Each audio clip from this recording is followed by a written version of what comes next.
Kita mulai dengan baca basmalah. Bismillahirrahmanirrahim. Silakan para teman-teman membuka kameranya. Tema kita pada hari ini tentang hadis-hadis yang terkait dengan birrul walidain, berbakti kepada orang tua. Muti, Mia, Latifah Zahra, Nufia Alifah, Nafa. Silakan buka kameranya. Lu'lu, ya Khadijah, Nadia Almas, ya dan lain sebagainya. Silakan buka. Kurnia, bangun, jangan tidur. Iya Pak, bentar. Yuk diserahkan kepada Jelita, Karimah sama nikmatul walidain. Wah, ini nikmat kedua orang tua. Ya, birrul walidain yang akan disampaikan oleh nikmatul walidain. Silakan. Masya Allah, namanya pas banget. Ya, pas banget. Bismillahirrahmanirrahim. Assalamualaikum warahmatullahi wabarakatuh.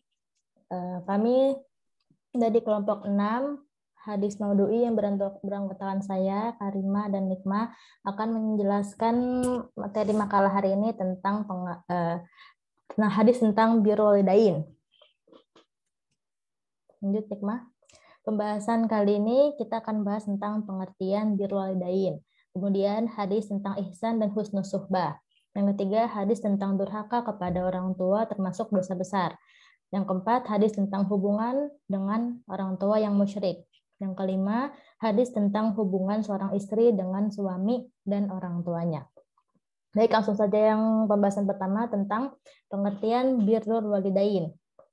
Secara bahasa, kata albirru dalam kata bahasa Arab merupakan kata benda bentuk bentuk masdar yang memiliki banyak arti. Di antaranya itu ada ketaatan, kesolehan, kebaikan, belas kasih, kebenaran, hal banyak berbuat kebajikan, kedermawanan. Adapun asal kata albirru itu adalah barro yuburru burron. Birron yang artinya taat, berbakti, bersikap baik, sopan, benar atau tidak berdusta, menerima, banyak berbuat kebajikan. Istilah birrul walidain terdiri dari kata birru dan al-walidain. Tadi birru itu kan sudah jelaskan artinya kebijakan, sedangkan al-walidain artinya kedua orang tua atau bapak dan ibu. Maka birrul walidain adalah berbuat kebajikan terhadap orang tua. Semakna dengan birrul walidain, Al-Quran menggunakan istilah ihsan atau birrul walidain ihsana yang terdapat dalam surah Al-Isra ayat 23 yang berbunyi Bismillahirrahmanirrahim. Wa qada rabbuka alla ta'budu illa iyyahu wa bil walidaini ihsana, yang artinya dan Tuhanmu telah memerintahkan agar kamu jangan menyembah selain Dia dan hendaklah berbuat baik kepada ibu dan bapak. Abu Bakar Al-Anbari berkata, kalimat al-qadha dalam ayat tersebut tidak berarti mengharuskan, tetapi ia dimaksudkan sebagai perintah dan kewajiban. Dari segi bahasa, lafaz al-qadha ini berarti memutuskan sesuatu dengan sungguh-sungguh. Firman Allah, wa bil walidaini ihsana, ini adalah berbuat kebaikan dan menghormati. Ibnu Abbas berkata, janganlah kamu mengibaskan pakaianmu agar mereka tidak terkena debunya. Bahasanya seperti itu ya. Maka dapat disimpulkan definisi dari birrul walidain adalah suatu bentuk keharusan yang menjadi kewajiban bersifat fardu atau wajib ya, fardu ain bagi anak yang menunjukkan akhlak yang mulia kepada orang tua, menuruti perintahnya selama masih dalam taat yang baik atau tidak menyimpang dari ajaran Islam, tidak menyia-nyiakan keberadaannya, mendoakannya, dan tetap melakukan kebaikan kepadanya. Namun, jika keduanya atau salah satunya telah tiada, hendaklah seorang anak selalu mendoakannya. Yang kedua, hadis tentang ihsan dan husnul suhbah. Yang pertama tentang ihsan. Di sini hadisnya panjang ya. Pengertian ihsan secara terminologi ya. Bismillahirrahmanirrahim. An Umar bin Khattab bainama nahnu 'inda Rasulillahi data yaumin ittala 'alaina rajulun syadidu bayadi thiyabi syadidu sawadi sya'ri la yara 'alaihi atharus safari wa la ya'rifuhu minna ahadun hatta jalasa ila Rasulillahi fa asnudu rukbatayhi ila rukbatayhi wa wada'a kaffayhi 'ala fakhidayhi thumma qala ya Muhammad akhbirni 'anil Islam. Qala anta syahadu an la ilaha illallah wa anna Muhammadar Rasulullah wa tuqimus shalah wa tu'tiyaz zakah wa tasuma Ramadan wa tahujjal baiti in istata'ta ilaihi sabila. Qala sadaqata fa'ajibna ilaihi yas'aluhu wa yusaddiquhu thumma qala akhbirni 'anil iman. Qala antu mina billahi wa malaikatihi wa kutubihi wa rusulihi wal yaumil akhiri wal qadari kullihi khairihi wa syarrihi. Qala sadaqata qala fa akhbirni 'anil ihsan. Ini yang digarisbawahi ihsan ya guys. Qala anta budallaha ka'annaka tarahu fa illam takun tarahu fa innahu yaraka. Qala fa akhbirni 'anis sa'ah. Qala mal mas'ulu anha bi'a'lama biha minas sa'ili. Qala fa akhbirni an amaratiha. Qala anta lidal ummatu rabbataha wa antaral huffatal uratal alata ri'a'asya'i yatatawwaluna fil bunyana. Qala Umar falabattu talatan thumma qala li Rasulullah ya Umar hal tadri minas sa'ilu qutullahi wa rasuluhu a'lamu. Qala fa innahu Jibrilu alaihi salam atakum liyu'allimakum amaradinikum. Yang artinya Umar bin Khattab radhiyallahu anhu berkata, suatu ketika kami para sahabat duduk di dekat Rasulullah SAW. Tiba-tiba muncul kepada kamu seorang laki-laki mengenakan pakaian yang sangat putih dan rambutnya amat hitam. Tak terlihat padanya tanda-tanda bekas perjalanan jauh dan tidak ada seorang pun di antara kami yang mengenalnya. Kemudian dia pun duduk di depan Nabi SAW. Dia bersandarkan kedua lututnya kepada kedua lutut beliau. Dan dia meletakkan kedua telapak tangannya di atas kedua pahanya, seraya berkata, wahai Muhammad, kabarkanlah kepadaku tentang Islam. Maka Rasulullah SAW menjawab, Islam adalah kamu bersaksi bahwa tiada Tuhan yang berhak disembah kecuali Allah, dan bahwa Nabi Muhammad adalah utusan Allah, mendirikan sholat, menunaikan zakat, berpuasa di bulan Ramadan, dan berhaji bagi yang mampu melaksanakannya. Dia laki-laki itu berkata, engkau benar. Nah, dia laki itu berkata lagi, kabarkanlah kepadaku tentang iman. Beliau menjawab, kamu beriman kepada Allah, malaikat-malaikatnya, kitab-kitabnya, rasul-rasulnya, hari akhir, dan kamu beriman pada takdir yang baik dan takdir yang buruk. Dia laki-laki itu berkata, kabarkanlah kepadaku tentang ihsan. Beliau menjawab, nih ihsan pengertiannya adalah, kamu menyembah Allah seakan-akan kamu melihatnya. Jikapun kamu tidak melihatnya, maka sesungguhnya dia melihatmu. Dia laki-laki itu berkata, kabarkanlah kepadaku tentang hari kiamat. Beliau menjawab, tidaklah orang yang bertanya lebih mengetahui daripada orang yang bertanya. Dia laki-laki itu berkata, kabarkanlah kepadaku tanda-tandanya. Beliau bersabda, jika seorang budak melahirkan majikannya dan kamu melihat orang-orang bertelanjang kaki, tidak berbusana, fakir miskin, para pengembala kambing akan saling berlomba membuat gedung yang tinggi.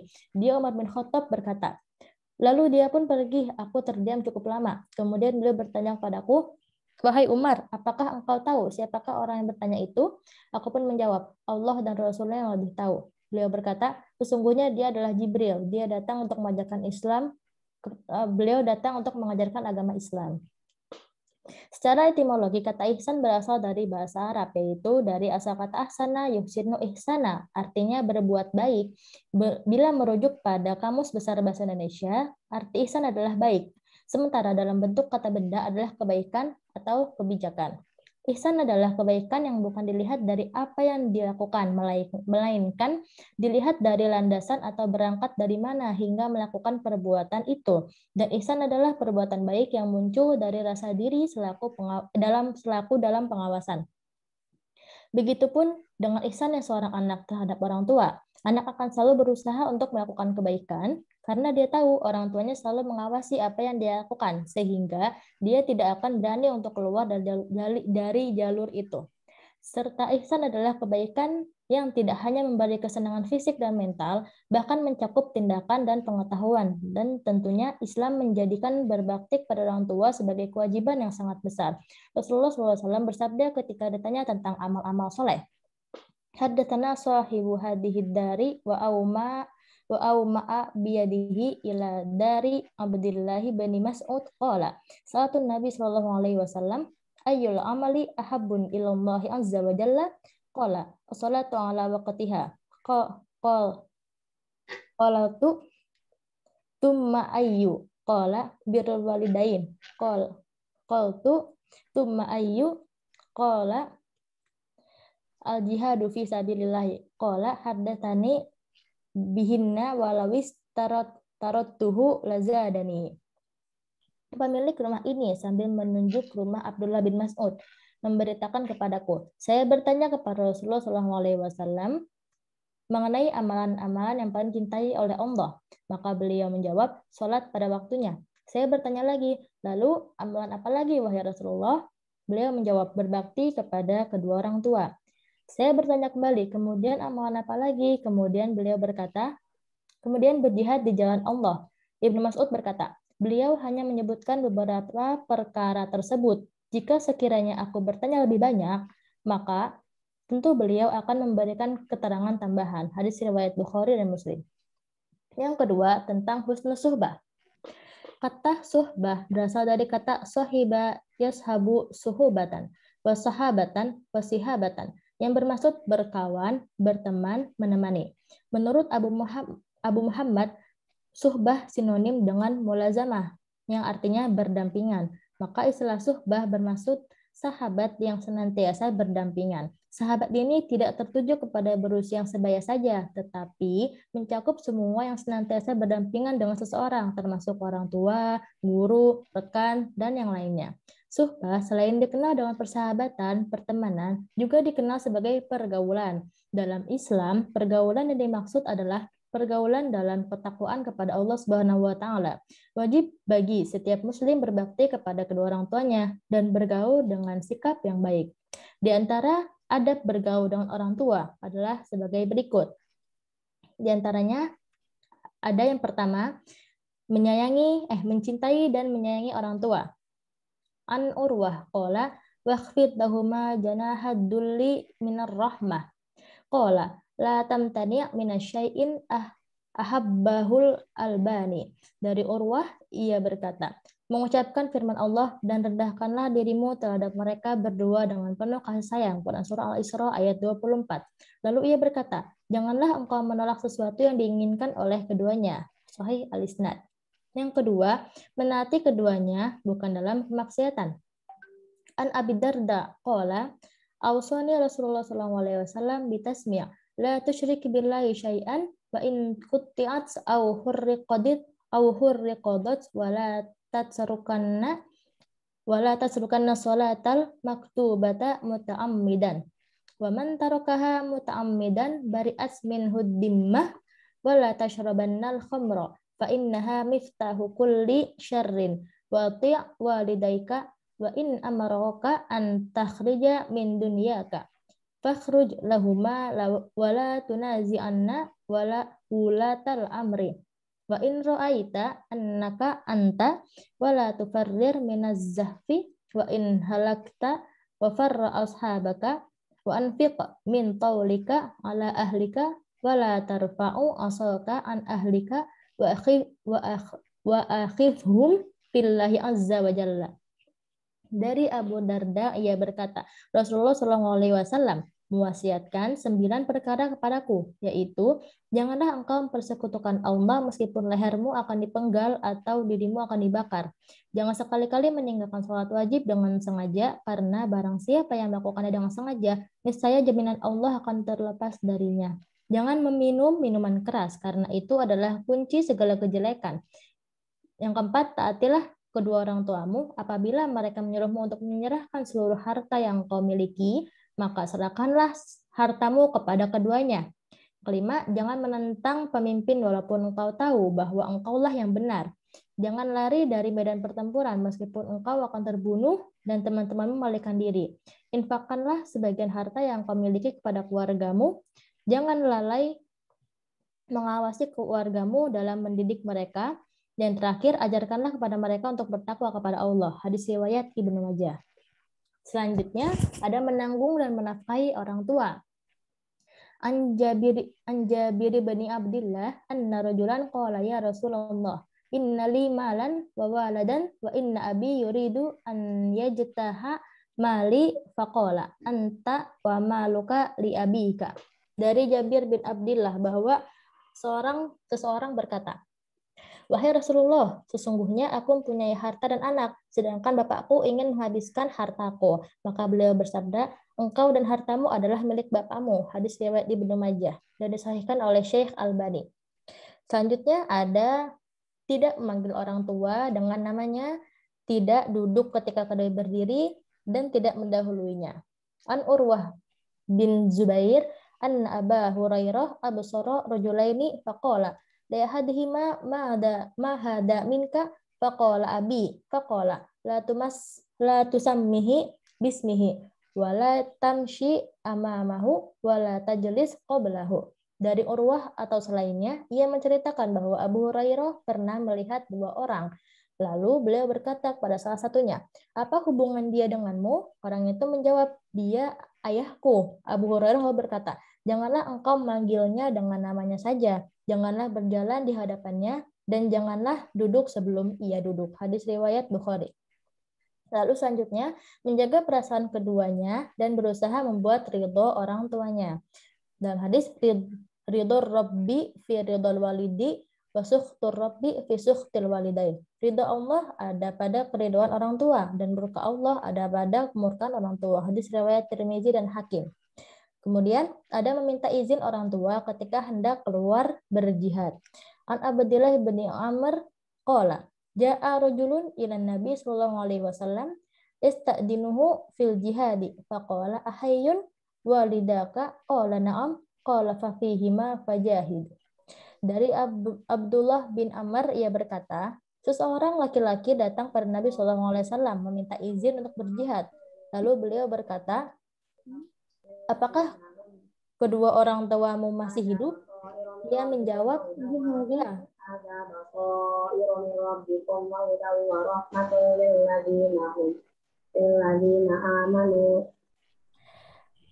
Apakah orang tua masih hidup? Ia menjawab, ya. Beliau bersabda, kepada keduanya lah kamu hendaknya berjihad, bersungguh-sungguh dalam berbakti. Hadis riwayat Bukhari dan Muslim. Lalu kemudian tidak mengutamakan istri dan anak daripada kedua orang tua. Hal ini berdasarkan hadis yang menyebutkan tentang tiga orang Bani Israel yang berjalan-jalan di gurun. Lalu mereka terpaksa bermalam di gua. Ketika mereka masuk ke dalamnya, tiba-tiba ada sebuah batu besar yang jatuh dari atas gunung, sehingga menutupi pintu gua itu.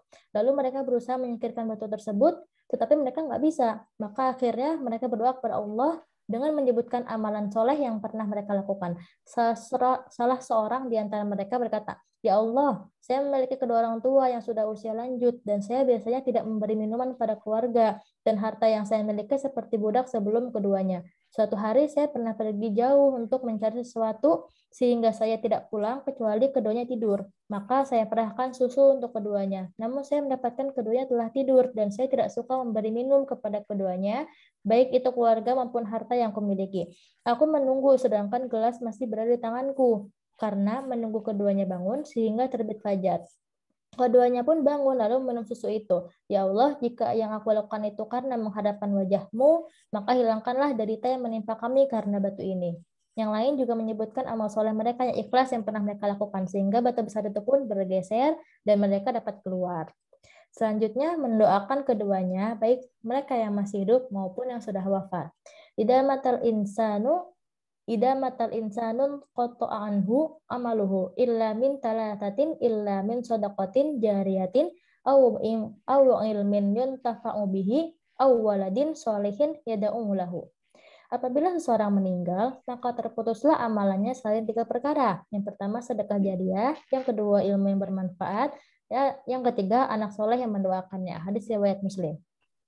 Lalu kemudian ada innar rajula la turfa'u darajatuhu fil jannati fayaqulu anna hada fayuqalu bistighfari waladika laka. Sesungguhnya seseorang benar-benar diangkat derajatnya di surga. Lalu ia berkata, karena apa ini? Lalu dikatakan kepadanya, karena permintaan ampun anakmu untukmu. Hadis riwayat Ibnu Majah. Lalu selanjutnya yang terakhir berbuat baik kepada kawan-kawan orang tua setelah orang tua wafat. Dari Abdullah bin Dinar, dari Abdullah bin Umar, bahwa seseorang dari kalangan Arab Badui pernah ditemuinya di jalan menuju Mekah. Lalu Abdullah mengucapkan salam kepadanya dan menaikkannya ke atas kedelai yang ditungganginya dan memberikan sorban yang dipakainya kepadanya. Abdullah bin Dinar berkata, kami pun berkata, semoga Allah memperbaikimu. Sesungguhnya mereka adalah orang-orang Arab Badui, mereka biasanya puas dengan perkara yang sedikit. Lalu Abdullah berkata, sesungguhnya bapak orang ini adalah teman Umar bin Khattab, dan sesungguhnya aku mendengar Rasulullah SAW bersabda, Inna abarrar birri silatul waladi ahlawuddi abihi. Sesungguhnya, berbakti yang paling baik adalah ketika seorang anak menyambung hubungan dengan kawan-kawan bapaknya. Hadis riwayat Muslim. Selanjutnya, tentang hadis durhaka kepada orang tua merupakan dosa besar yang akan disampaikan oleh Karima ya. Padanya dipersilakan. Ya. Yang ketiga yaitu hadis tentang durhaka kepada kedua orang tua termasuk dosa besar. Islam mengajarkan kita untuk memuliakan dan berbakti kepada orang tua. Nah, itu merupakan salah satu sebab anak menjadi ahli surga. Nah, sebaliknya, durhaka kepada orang tua dan tidak berbuat baik kepada orang tua itu merupakan salah satu anak menjadi ahli neraka. Dan durhaka kepada orang tua itu termasuk dosa yang besar. Pada hadisnya yaitu hadatsana musaddadun hadatsana mufaddal wahqasnu hafiz hadis Ibnu Ibrahim akhbarana ta'in hadana akhiru an kana Yusuf alaihi wasallam akbarul kabairi al-isku billahi walidaini syahadatu zuri salasan au qaul zuri famazar karuha takun laitahu sata, yang artinya Abdurrahman bin Abu Bakrah memberitahukan pada kami dari anhu ya Nabi alaihi wasallam bersabda, dosa yang paling besar adalah menyatakan Allah kepada orang kesaksian palsu atau pendusta terus melanggar sangka dan boleh. Hadis Bukhari. Sabda Rasulullah Shallallahu Alaihi Wasallam, dosa besar yang paling besar. Nah, di sini Rasulullah Shallallahu Alaihi Wasallam mengajarkan kepada kita bahwa dosa itu ada yang besar dan ada yang kecil. Nah, dosa besar itu sendiri ada tingkatannya, yaitu ada dosa besar dan dosa besar yang lebih. Ini terdapat bantahan terhadap perkataan sementara pihak bahwa iman tidak bertingkat-tingkat dan bahwa kaum muslimin tidak berlainan tingkatannya. Yang pertama, sabda Rasulullah Shallallahu Alaihi Wasallam menyebutkan Allah. Beliau menyebutkan tindakan menyebutkan Allah karena merupakan hak Allah. Kalau yang kedua itu sabda Rasulullah Shallallahu Alaihi Wasallam bersabda itu durhaka kepada kedua orang tua. Nah, beliau menyebutkan sikap ini karena merupakan haknya kedua orang tuanya. Nah, kalau yang ketiga, sabda Rasulullah Shallallahu Alaihi Wasallam bersabda yaitu kesaksian palsu. Beliau menyebutkan karena tindakan ini mengandung kekacauan dan kerusakan. Perkataan para sahabat radhiyallahu anhu yaitu seandainya beliau diam. Nah, itu maknanya kemungkinan mereka mengkhawatirkan turunan hukuman atau mereka mengasihani Nabi Shallallahu Alaihi Wasallam karena banyaknya beliau mengulang perkataan. Jika ada yang menanyakan, lantas di mana hak Rasulullah? Kita katakan bahwa hak beliau masuk di dalam hak Allah. Lalu tidak boleh mencaci maki orang tua. Itu hadisnya An Abdillah bin Yar qala Nabi sallallahu alaihi wasallam nal iri yashtaru walidayhi faqalu kaifamu qala yasmu jula fayashmu lahu. Dari Abdullah bin Amr. Ia berkata, Nabi Shallallahu Alaihi Wasallam bersabda, yang termasuk dosa besar adalah orang yang mencaci maki kedua orang tuanya. Para sahabat bertanya, bagaimana ia mencaci maki? Beliau menjawab, ia mencaci maki seseorang, lalu orang tersebut membalas mencaci maki bapak dan ibunya. Hadis riwayat Bukhari. Nah, yang keempat, hadis tentang hubungan dengan orang tua yang musyrik.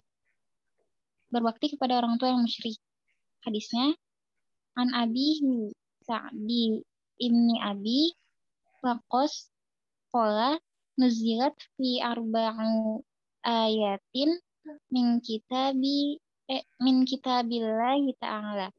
Kanat ummi halafat an alla ta'kula wala tashroba hatta ufariqo Muhammadan sallallahu alaihi wasallam fa'anzalallahu azza wa jalla. Wa in jahadaka ala an tusyrika bi ma laysa laka bihi ilmu fala tuti'huma wa sahibhuma fid dunya ma'rufa. Dari bapaknya yaitu Sa'ad bin Abu Waqqas, ia berkata, ada 4 ayat dari Al-Qur'an yang diturunkan berkenaan denganku. Nah, di sini diambil yang pertama saja ya, yaitu dahulu ibuku pernah bersumpah untuk tidak makan dan minum hingga aku meninggalkan agamanya orang tua itu.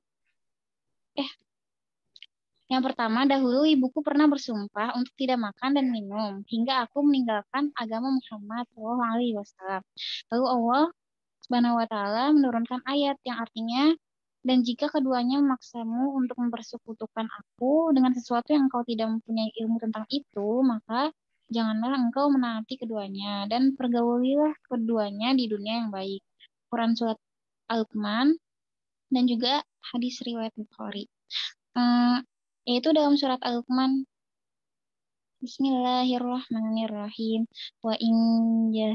Wa in jahadaka ala an tusyrika bima laysa laka bihi ilmu fala tuti'huma wa sahibhuma fid dunya ma'rufa wattabi' sabila man anaba ilayya tsumma ilayya marji'ukum fa unabbi'ukum bima kuntum ta'malun.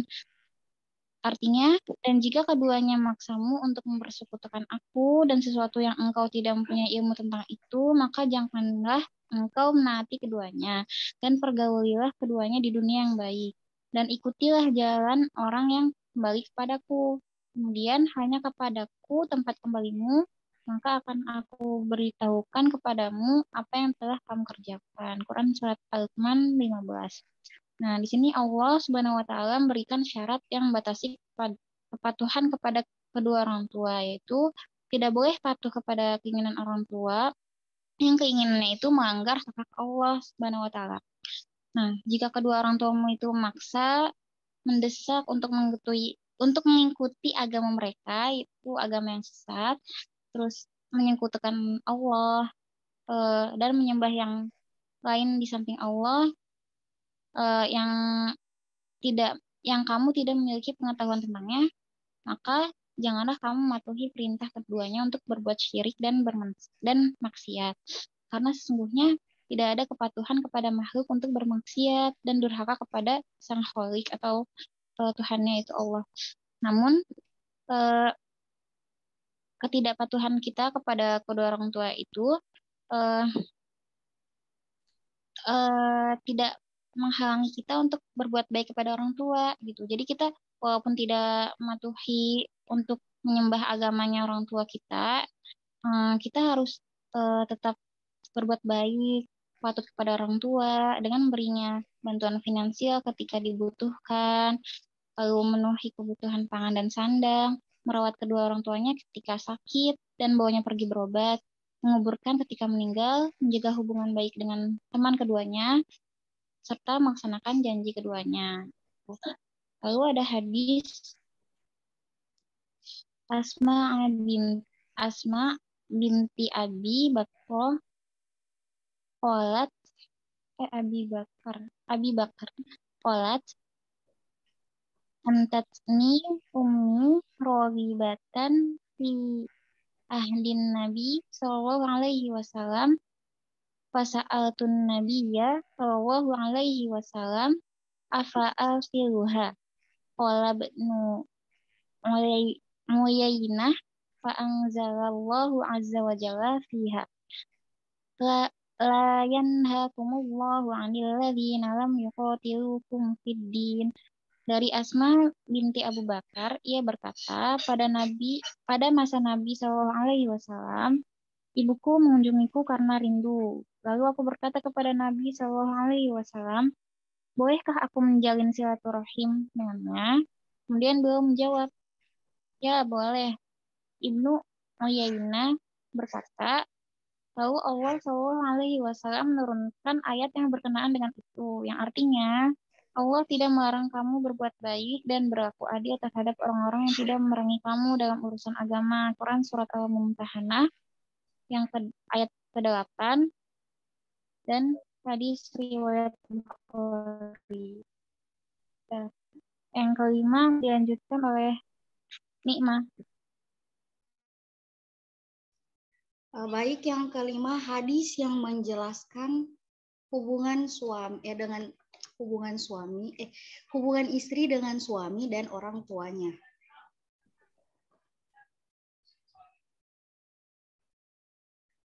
Mendahulukan kepentingan suami daripada kepentingan ibu bapaknya sendiri. Diriwayatkan dalam hadis an Anas qala Rasulullah sallallahu alaihi wasallam la yasluhu li basharin ayyasjuda li basharin walau soluha li basharin ayyasjuda li basharin la amartul mar'ata an tasjuda li zawjiha min idhami haqqihi 'alaiha, yang artinya dari Anas ujarnya Rasulullah sallallahu alaihi wasallam bersabda, tidak patut seseorang sujud kepada orang lain. Sekiranya seseorang patut sujud kepada orang lain, tentu aku akan perintahkan seorang istri sujud kepada suaminya, karena begitu besar haknya kepada istrinya itu.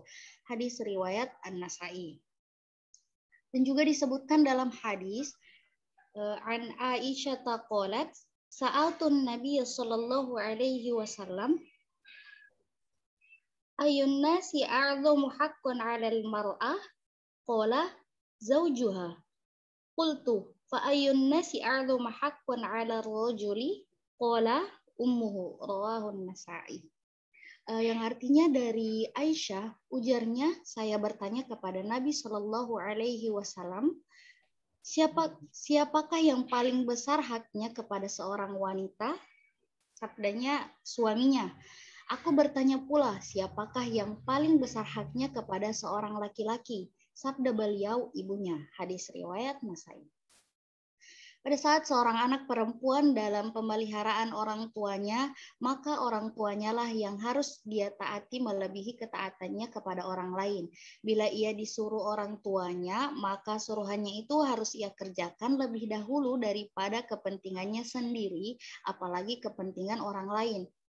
Ketika ia telah menjadi istri, maka ketaatannya kepada suaminya harus ia nomorsatukan. Lalu bagaimana hubungan dirinya dengan ibu bapaknya?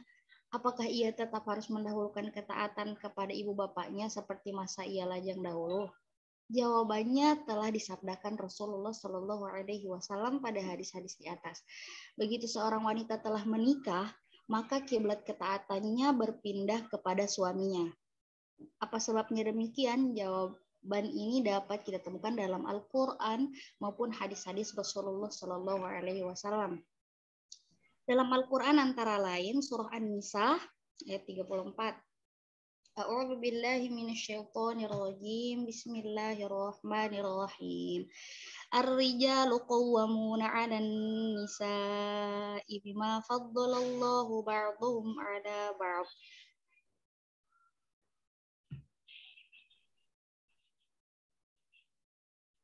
Ar-rijalu qawwamuna 'alan nisa'i bima faddalallahu ba'dahum 'ala ba'dhin wa bima anfaqu min amwalihim. Yang artinya laki-laki atau suami itu pelindung bagi perempuan atau istri. Karena Allah telah melebihkan sebagian mereka laki-laki atas sebagian yang lain perempuan, dan karena mereka laki-laki telah memberikan nafkah dari hartanya. Pada ayat ini Allah menjelaskan bahwa para suami adalah pemimpin, pemelihara, pembela, pemberi nafkah, dan penanggung jawab penuh terhadap istri dan anak-anaknya.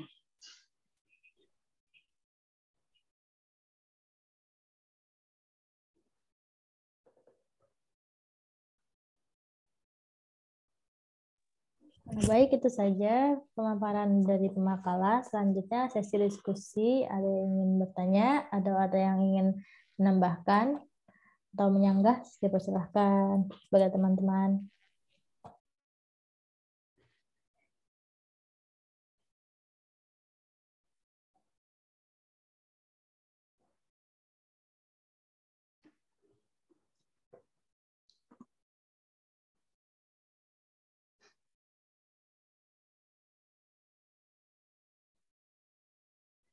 Silakan. Ada yang mau menanggapin atau menambahkan? Dipersilakan untuk. Ada yang relate tentang orang tua masing-masing seperti apa, bisa Silakan. diskusikan. Jihan, silakan Jihan, Nadra, Najiatul Fadilah, silakan. Yang nggak pernah nanya ini, silakan tanya.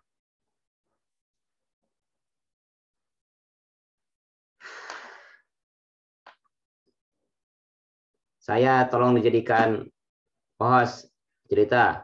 Oh iya Pak, siap. Tadi. Lupa Pak, maaf Pak. Nah, oke Pak, sudah.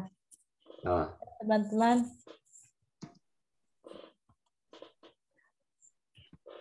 Tentang orang tua nih, mungkin banyak hal yang itu juga ada, cuman ya ntar aja. Ayo silakan dulu yang lain. Silakan. Ini Pak, Tanya. Ini kehidupan Ya, sehari-hari. Latifah sepertinya ingin bertanya, Latifah. Suaranya jauh, Latifah. Suaramu jauh. Jauh ya Pak ya. Gini Pak, kedengaran nggak? Iya, kedengaran. Kamu pakai headset ya? Enggak Pak. Nah, kalau gitu, kalau nggak pakai headset, berarti kamu pakai headset begitu. Coba ya Pak ya. Kan misalnya ada orang tua nih mengadopsi anak. Jadi kan orang tua ini orang tua angkat ya. Yang saya ingin tanyakan itu apakah cara birrul walidainnya kita ke orang tua angkat kita ini sama dengan birrul walidainnya ke orang tua kandung atau asli gitu? Perbedaan. Seperti itu. Kedengeran nggak, Jel? Iya, kedengaran. Jadi birrul walidain terhadap orang tua adopsi ini apakah sama dengan orang tua kandung atau enggak gitu kan? Ya gitu. Oke, baik. Kita tampung dulu Latifah. Terima kasih. Yang lain boleh silahkan.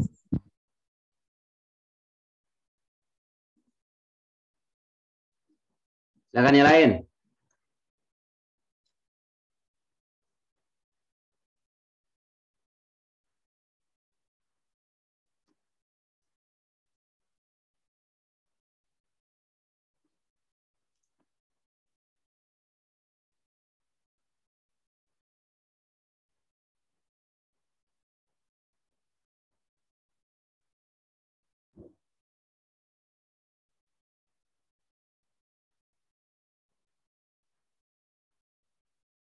Pemakalah aku mau nanya, izin bertanya. Iya, Kak Zeni, silahkan Kak Zeni.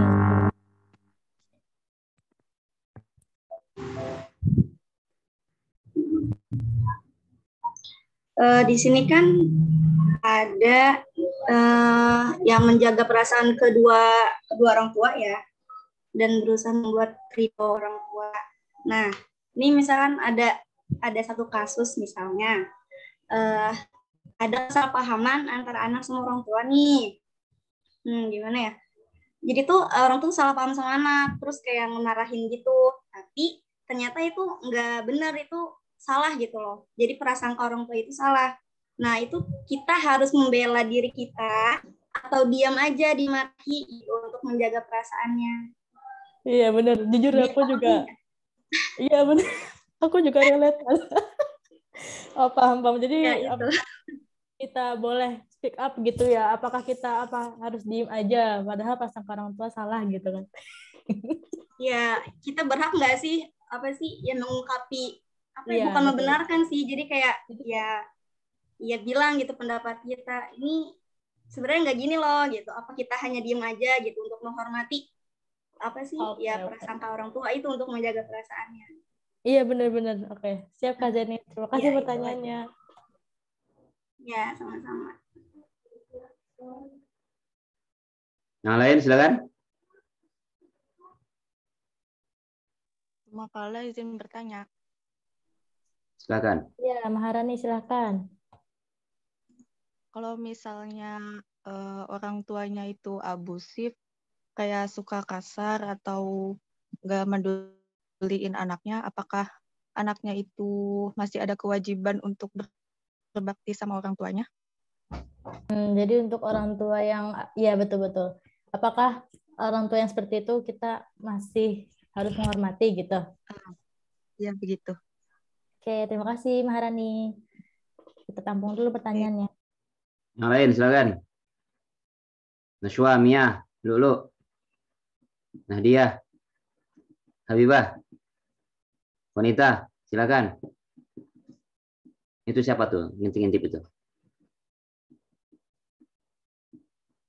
Oh, bocahnya.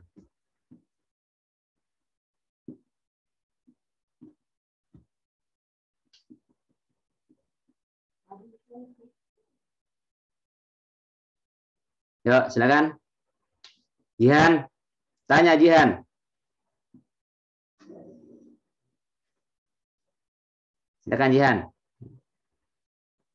Nanti dulu deh Pak, belum ada pertanyaan.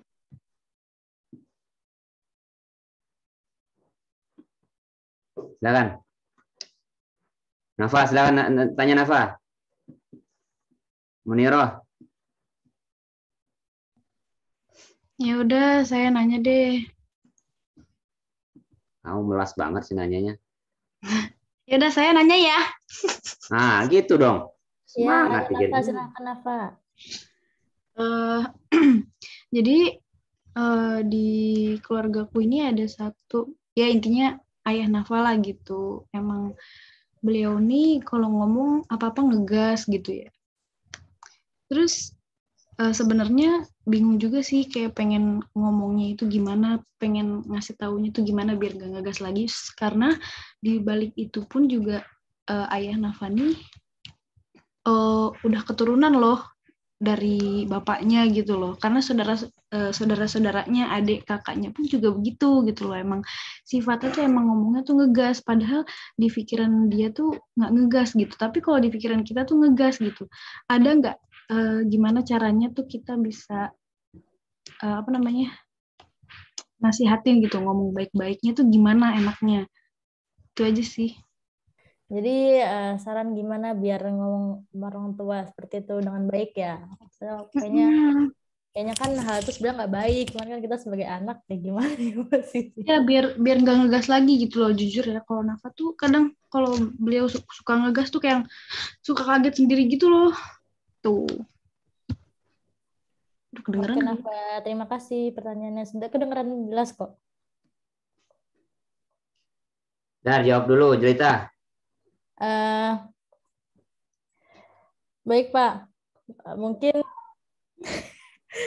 ini saya menjawab pertama-tama dari pertanyaannya Kak Zainit dulu kali ya, soalnya ini agak relate sama saya pribadi juga. Jadi Kak Zainit kan tadi bertanya, kalau kita kayak bukan membenarkan sih, tapi misalkan prasangka orang tua itu sudah salah, tapi kita gimana cara baiknya ngomongnya, apakah kita tetap mendem aja nih, atau baiknya ngomong gitu. Kalau dari pengalaman aku ngomong, tapi ya terkadang salah aku sih emang mungkin ini ya apa nggak boleh yang dengan cara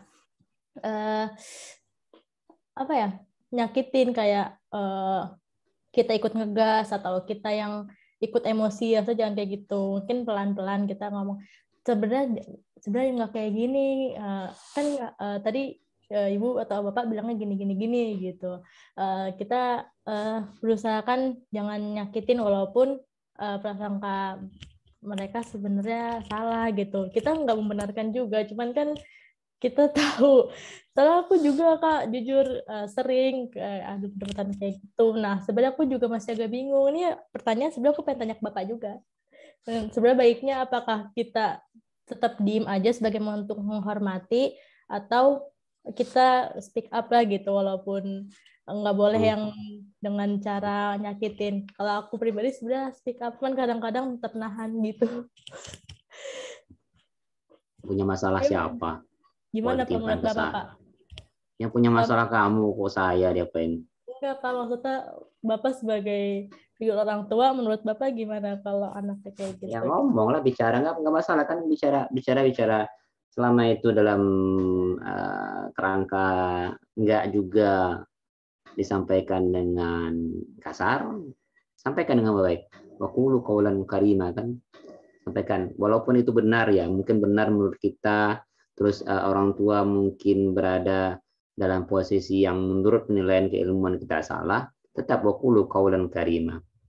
Nah itu yang sekarang itu yang kita tuh nggak bisa belum bisa menerapkan ketika kita salah beradu argumentasi dengan orang tua dengan orang tua itu, kita tuh sering mengabaikan sesuatu yang sifatnya ya kembali kepada prinsip ya yang diajarkan Al-Qur'an ya. Waqfid lahuma janaha dzulli minar rahmah wa qur rabbi ighfirli warhamhuma kama rabbayani shaghira. Ya kan gitu kan. Imma yablughuna indakal kibar ahaduhuma aw kilahuma fala taqul lahumu uff wa la tanharhuma wa qul lahumu qawlan karima. Kan begitu kan Jihan ya. Jihan sudah komat kamit berarti ayatnya. Hafal dia berarti ayatnya berarti. Insyaallah Jihan. Iya. Iya. Kan itu kan ya imma yablughuna suatu ketika nanti salah satu keduanya atau salah satu daripada keduanya sampai umur tua renta, jangan katakan itu Jihan, itu kamu misalnya sama Konita, Kon tolong dong temenin aku. Konita mengatakan itu sebenarnya biasa aja kan, itu biasa aja. Kalimat antara kita itu antara satu sama teman itu biasa aja. Tapi itu untuk orang tua, kata-kata yang biasa itu untuk orang tua itu sudah dikategorikan sebagai durhaka. Nggak mau mama, itu apa? Makanya hindarkan kata-kata itu. Ya wala taqul lahuma uff ya. Wala tanharhuma wa qul lahuma qawlan karima. Sampaikan sesuatu itu dengan perkataan yang mulia. Ya, mulia qawlan karima, bukan qawlan sadida ya. Kalau qawlan sadida ya kalimatnya benar, tapi kadang-kadang disampaikan dengan kata yang kasar. Tapi kalau qawlan karima dia benar dan cara menyampaikannya pun harus dengan cara yang karim juga, mulia juga. Ya, boleh jadi mungkin kita orang tua mungkin salah, orang tua keterbatasan ilmunya, ya disampaikan dengan santun. Mungkin dengan cara ya? Tidak melulu yang namanya nasihat itu langsung mungkin dengan dengan ucapan, mungkin dengan mungkin dengan praktek, dengan perbuatan. Maka lisanul hal afsahu min lisanil qaul kan. Ya. Perbuatan itu kadang-kadang contoh itu, memberikan contoh itu kadang-kadang itu lebih mengena daripada ucapan. Ya, suatu ketika tuh kadang-kadang orang itu nggak mau, ada orang-orang itu yang nggak mau dinasihatin, tapi dia cukup dapat ditegur dengan dengan perbuatan, dengan contoh. Kadang-kadang seperti itu ya. Ya, tidak juga ketika ucapan kasar itu ya dibalas dengan kasar juga. Iya, kadang-kadang ketika orang tua aku kok ngomong kasar ya. Iya, tapi ketika dibalas dengan qaulan karima tadi, kadang-kadang orang itu juga akan merasa juga. Merasa sadar saya salah gitu. Jadi begitu ya. Enggak apa-apa, sampaikan. Pak, kalau misalkan gitu Pak, boleh nggak? Iya, hal-hal yang seperti itulah yang makanya dalam ulumul Quran 3 itu kan ada pembahasan tentang mantuk dan mafhum ya. Mafhum itu nanti ada mafhum muwafaqah, ada mafhum mukhalafah. Masih ingat nggak kalian? Di ulumul Quran 3. Ya. Saya masuk di kelas kalian. Enggak, saya masuk di kelas di apa di kelas 3D waktu itu. Ya, di semester 3D waktu itu. Saya ngajak mengampu mata kuliah ulumul Quran 3. Ya, ada mafhum, ada mantuk. Ada mafhum itu nanti apa? Ada dua, mafhum muwafaqah, ada mafhum mukhalafah. Mafhum muwafaqah itu terbagi dua. Ada fahwal khitab, ada lahnul khitab. Lupa ya, Konita ya, Ribah ya, lupa ya semuanya ya.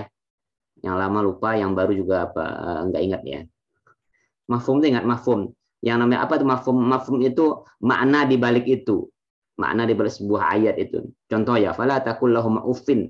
Jangan katakan ah. Ayatnya mengatakan jangan katakan ah. Kalau orang yang nggak paham mafhum, dia mengatakan yang nggak boleh kan mengatakan ah. Berarti membentak, membiarkan, mencaci maki, menelantarkan boleh dong. Nah, dia nggak paham mafhum. Ya, kalau dia paham tentang konsep mafhum, ya dia akan mengatakan seperti ini. Mengatakan ah saja tidak boleh, apalagi yang lebih parah daripada ah. Makanya nanti mafhum itu mafhum muwafaqah itu terbagi dua. Ada fahwal khitab itu namanya atau disebut juga dengan mafhum muwafaqah al-aulawiyah, ya. Yang kecil aja nggak boleh apalagi yang besar. Kan begitu. Yang kecil aja nggak boleh. Jangan dekati zina, wala taqrabu zina. Yang nggak boleh kan dekatin, berarti ngerjain boleh dong. Nah, itu salah. Dia nggak ngerti ada dengan mafhum namanya. Ya, artinya apa? Dekati aja nggak boleh.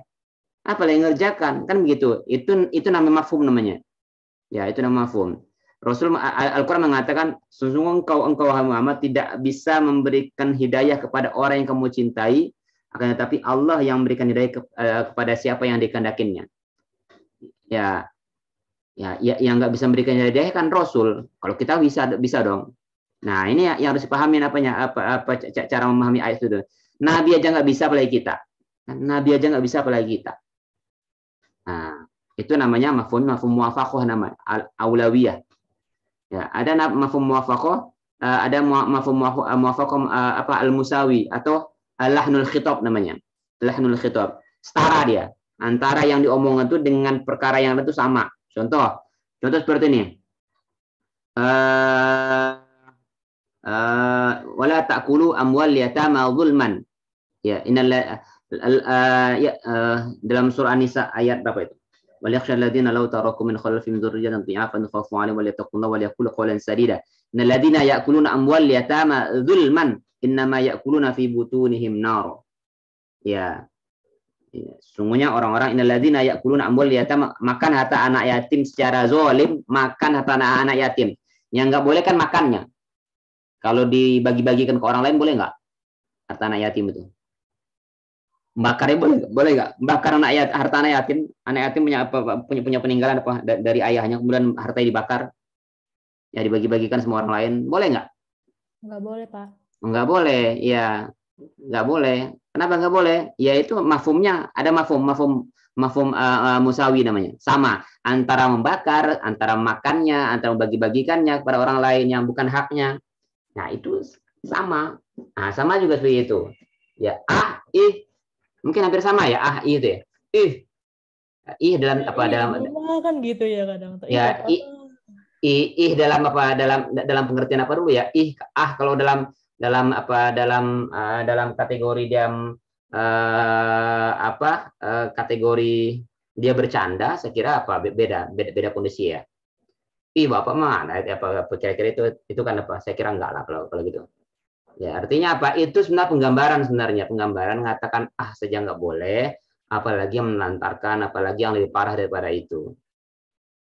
Jadi begitu. Ya, kalau aku loh maqaulan karim sampaikan, walaupun bahkan kalau orang tua kita tuh zolim siapa sekalipun. Hadisnya ada kok. Silakan kalian baca dalam Adabul Mufrad yang dikarang oleh Muhammad bin Al-Bukhari, Muhammad Al-Bukhari. Itu Imam Bukhari itu punya kitab Adabul Mufrad, yaitu bab pertama itu membahas tentang birrul walidain. Satu bab ya di bagian keempat itu beliau menyatakan tentang bab birrul walidain wa in zalama. Bab berbakti pada orang tua walaupun keduanya menzolimin. Ya riwayat dari Ibnu Abbas, ma min muslimin lahu waladan lahu walidani muslimani yusbihu ilaihima muhtasiban illa fatahallahu lahu babaini, yakni min babil jannah. Wa in kana wahidan fawahidan wa in aghdaba ahaduma falam yardallahu anhu hatta yardahu qila in zalamahu qala wa in zalamahu. Ya, tidaklah seorang muslim yang berpagi-pagi hari orang tuanya ridho, ya, mamin muslim waridani musliman yusbihu ilaihi ma muhtasiban illa fatallahu lahu babani, kecuali Allah bukakan baginya dua pintu. Ya, kalau cuma ada satu ya satu itu dibuat senang. Ya, wa in aghdaba ahaduhuma, apabila salah satu daripada keduanya dibuat marah, ya lam yaradallahu anhu hatta yardah, Allah enggak akan ridho pada orang tersebut sampai orang tua itu ridho. Ditanya lagi, waqila wa in zalamahu, ya walaupun keduanya berbuat zalim, wa in zalamahu, kata Rasulullah, walaupun keduanya zalim kepada anaknya. Gitu ya, walaupun keduanya zalim. Baik. Ya, ada lagi bab yang kelima tentang lainul kalam liwalidahi. Ya, haluskan ucapan kepada orang tua, lembutkan ucapan kepada orang tua. Ya, ketika Ibnu Umar ditanya tentang dosa-dosa besar, Ibnu Umar mengatakan ada 7 dosa-dosa besar. Syirik, kemudian membunuh, kemudian lari dari peperangan, kemudian ada lagi menuduh perempuan yang baik-baik berzina, makan riba, makan harta anak yatim, kemudian berbuat penyimpangan di masjid, ya, dan sebagainya. Kemudian buka ulwalidaini minal uquq, ya, membuat orang tua menangis karena durhaka. Ya, kemudian ditanya Ibnu Umar juga mengatakan atufarriqu minan nar, ya, maka kamu mau jauh dari api neraka, wa tuhibbu an tadkhul jannah, kemudian kamu ingin masuk surga, ya, dikatakan ya, wallahi, ya, katanya ahayyun walidaika, apakah kedua orang tuamu masih hidup? Ya, tapi hanya ibuku saja. Apa kata Ibnu Umar? Fa wallahi law alanta lahal kalam wa at'amtaha ta'am latadkhulul jannah. Ya, law alanta lahal kalam wa at'amtaha ta'am latadkhulunnal jannah. Andai kata kamu lembutkan ucapanmu, kemudian kamu beri makan orang tuamu, tidak ditelantarkan, latadkhulunnal jannah, kamu masuk surga. Ya, kamu masuk surga. Ya. Berarti ini masuk yang tadi pertanyaan Maharani ya, yang kalau kita menghormati orang tua yang abusif, suka marah-marah, kasar gitu, tetap harus wajib menghormati, enggak? Itu termasuk? Iyalah, itu hadisnya ada wa in zalamahu, walaupun keduanya berbuat zalim. Bapak, aku kurang setuju tau, Pak. Ya, kenapa kurang setuju? Soalnya kamu kurang kenapa? Tekanan batin, Bapak. Ya. Nah, itu gimana, Pak? Di balik tekanan batinmu ada pahala yang berlimpah di sana, Neng. Tapi kadang-kadang stres banget, Pak. Ngerasa serba salah tuh bikin depresi banget, Bapak. Iya, Pak, bener, kayak pengen mengakhiri hidup. Bener tuh. Ya, ini cerita seorang anak, Pak. Bunuh diri aja gue. Lebay. Lebay banget sih itu. Ya, tapi Bapak kayak gitu tuh suka ada tau, Pak, di TikTok konten kayak gitu. Jadi ceritanya Pak, maksudnya orang-orang yang nggak usah diceritakan hal seperti itu, ngapain, harus diceritain di TikTok segala. Masya Allah, ini anak-anak zaman sekarang ini korban TikTok semuanya. Nggak usah diceritain hal-hal yang seperti itu. Cukup jadi apa? Jangan gini ya. Ada sering sekali orang-orang luar sana itu dia menceritakan apa yang terjadi di rumahnya, padahal ketika dia menceritakan yang berada di rumah itu, pada saat yang bersamaan dia sedang membuka aibnya sendiri. Dia sedang membuka aibnya sendiri. Ya, karena dia nggak tahu mau cerita ke siapa, makanya ceritanya ke TikTok. Enggak lah.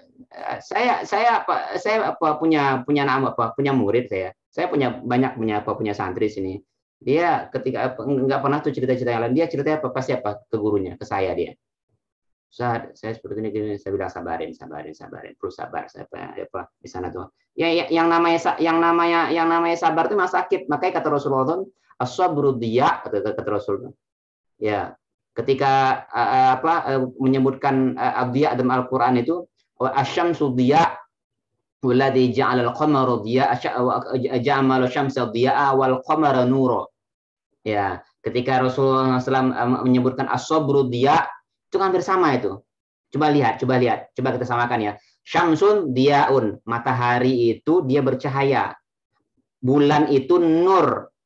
Ya, sabar diaun. Tahu nggak apa bedanya antara dia sama nur? Tahu nggak sabar apa? As-sabru diaun. Tahu nggak bedanya antara dia sama nur? Nur itu cahayanya lebih lembut. Makanya bulan itu cahayanya itu disebut dengan nur. Nur namanya. Nggak nyakitin nur itu. Dia adem, ayem, dingin. Tapi kalau matahari itu disebut dia itu cahayanya nyengat. Kalau lama-lama berdiri di dia itu pasti nyakitin, sakit badan. Sama, matahari itu cahayanya diaun. Sabar, diaun juga. Dia cahaya, tapi agak nyakitin dikit. Tapi ketika pada saat itu wal aqibatu dalam surah Ibrahim itu luar biasa tuh kalau kita mampu untuk bersabar itu. Silakan kalian baca dalam surah Ibrahim. Saya lupa ayat berapa, ntar saya lihat dulu. Ujung-ujung itu ayat mengatakan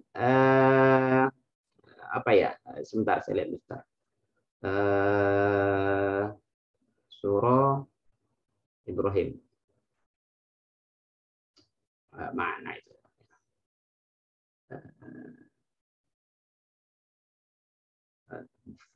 Bima sabaru fani'ma uqbaddar. Salamun alaikum bima sabartum. Nah, itu salamun alaikum bima sabartum. Fani'ma uqbaddar. Kata Al-Qur'an itu dalam surah Ibrahim. Keselamatan bagi kalian. Kenapa? Karena bima sabartum. Karena kesabaran kalian. Fani'ma uqbaddar, maka itulah nikmat yang paling baik diterima oleh orang-orang yang sabar. Ya. Salamun alaikum bima sabartum. Karena sabar itu diaun. Ya, butuh kesabaran menghadapi apa tuh. Walaupun memang sakit hati kadang-kadang, sabar-sabarin lah. Ya, sabar-sabar itu orang tua kita juga. Ya, orang tua juga. Karena kita tidak punya pilihan. Ya, karena kita tidak punya pilihan. Itulah cobaan dari kita. Ya, itulah cobaan bagi kita. Masing-masing kita diberikan cobaan yang berbeda-beda. Ya, silakan. Ya.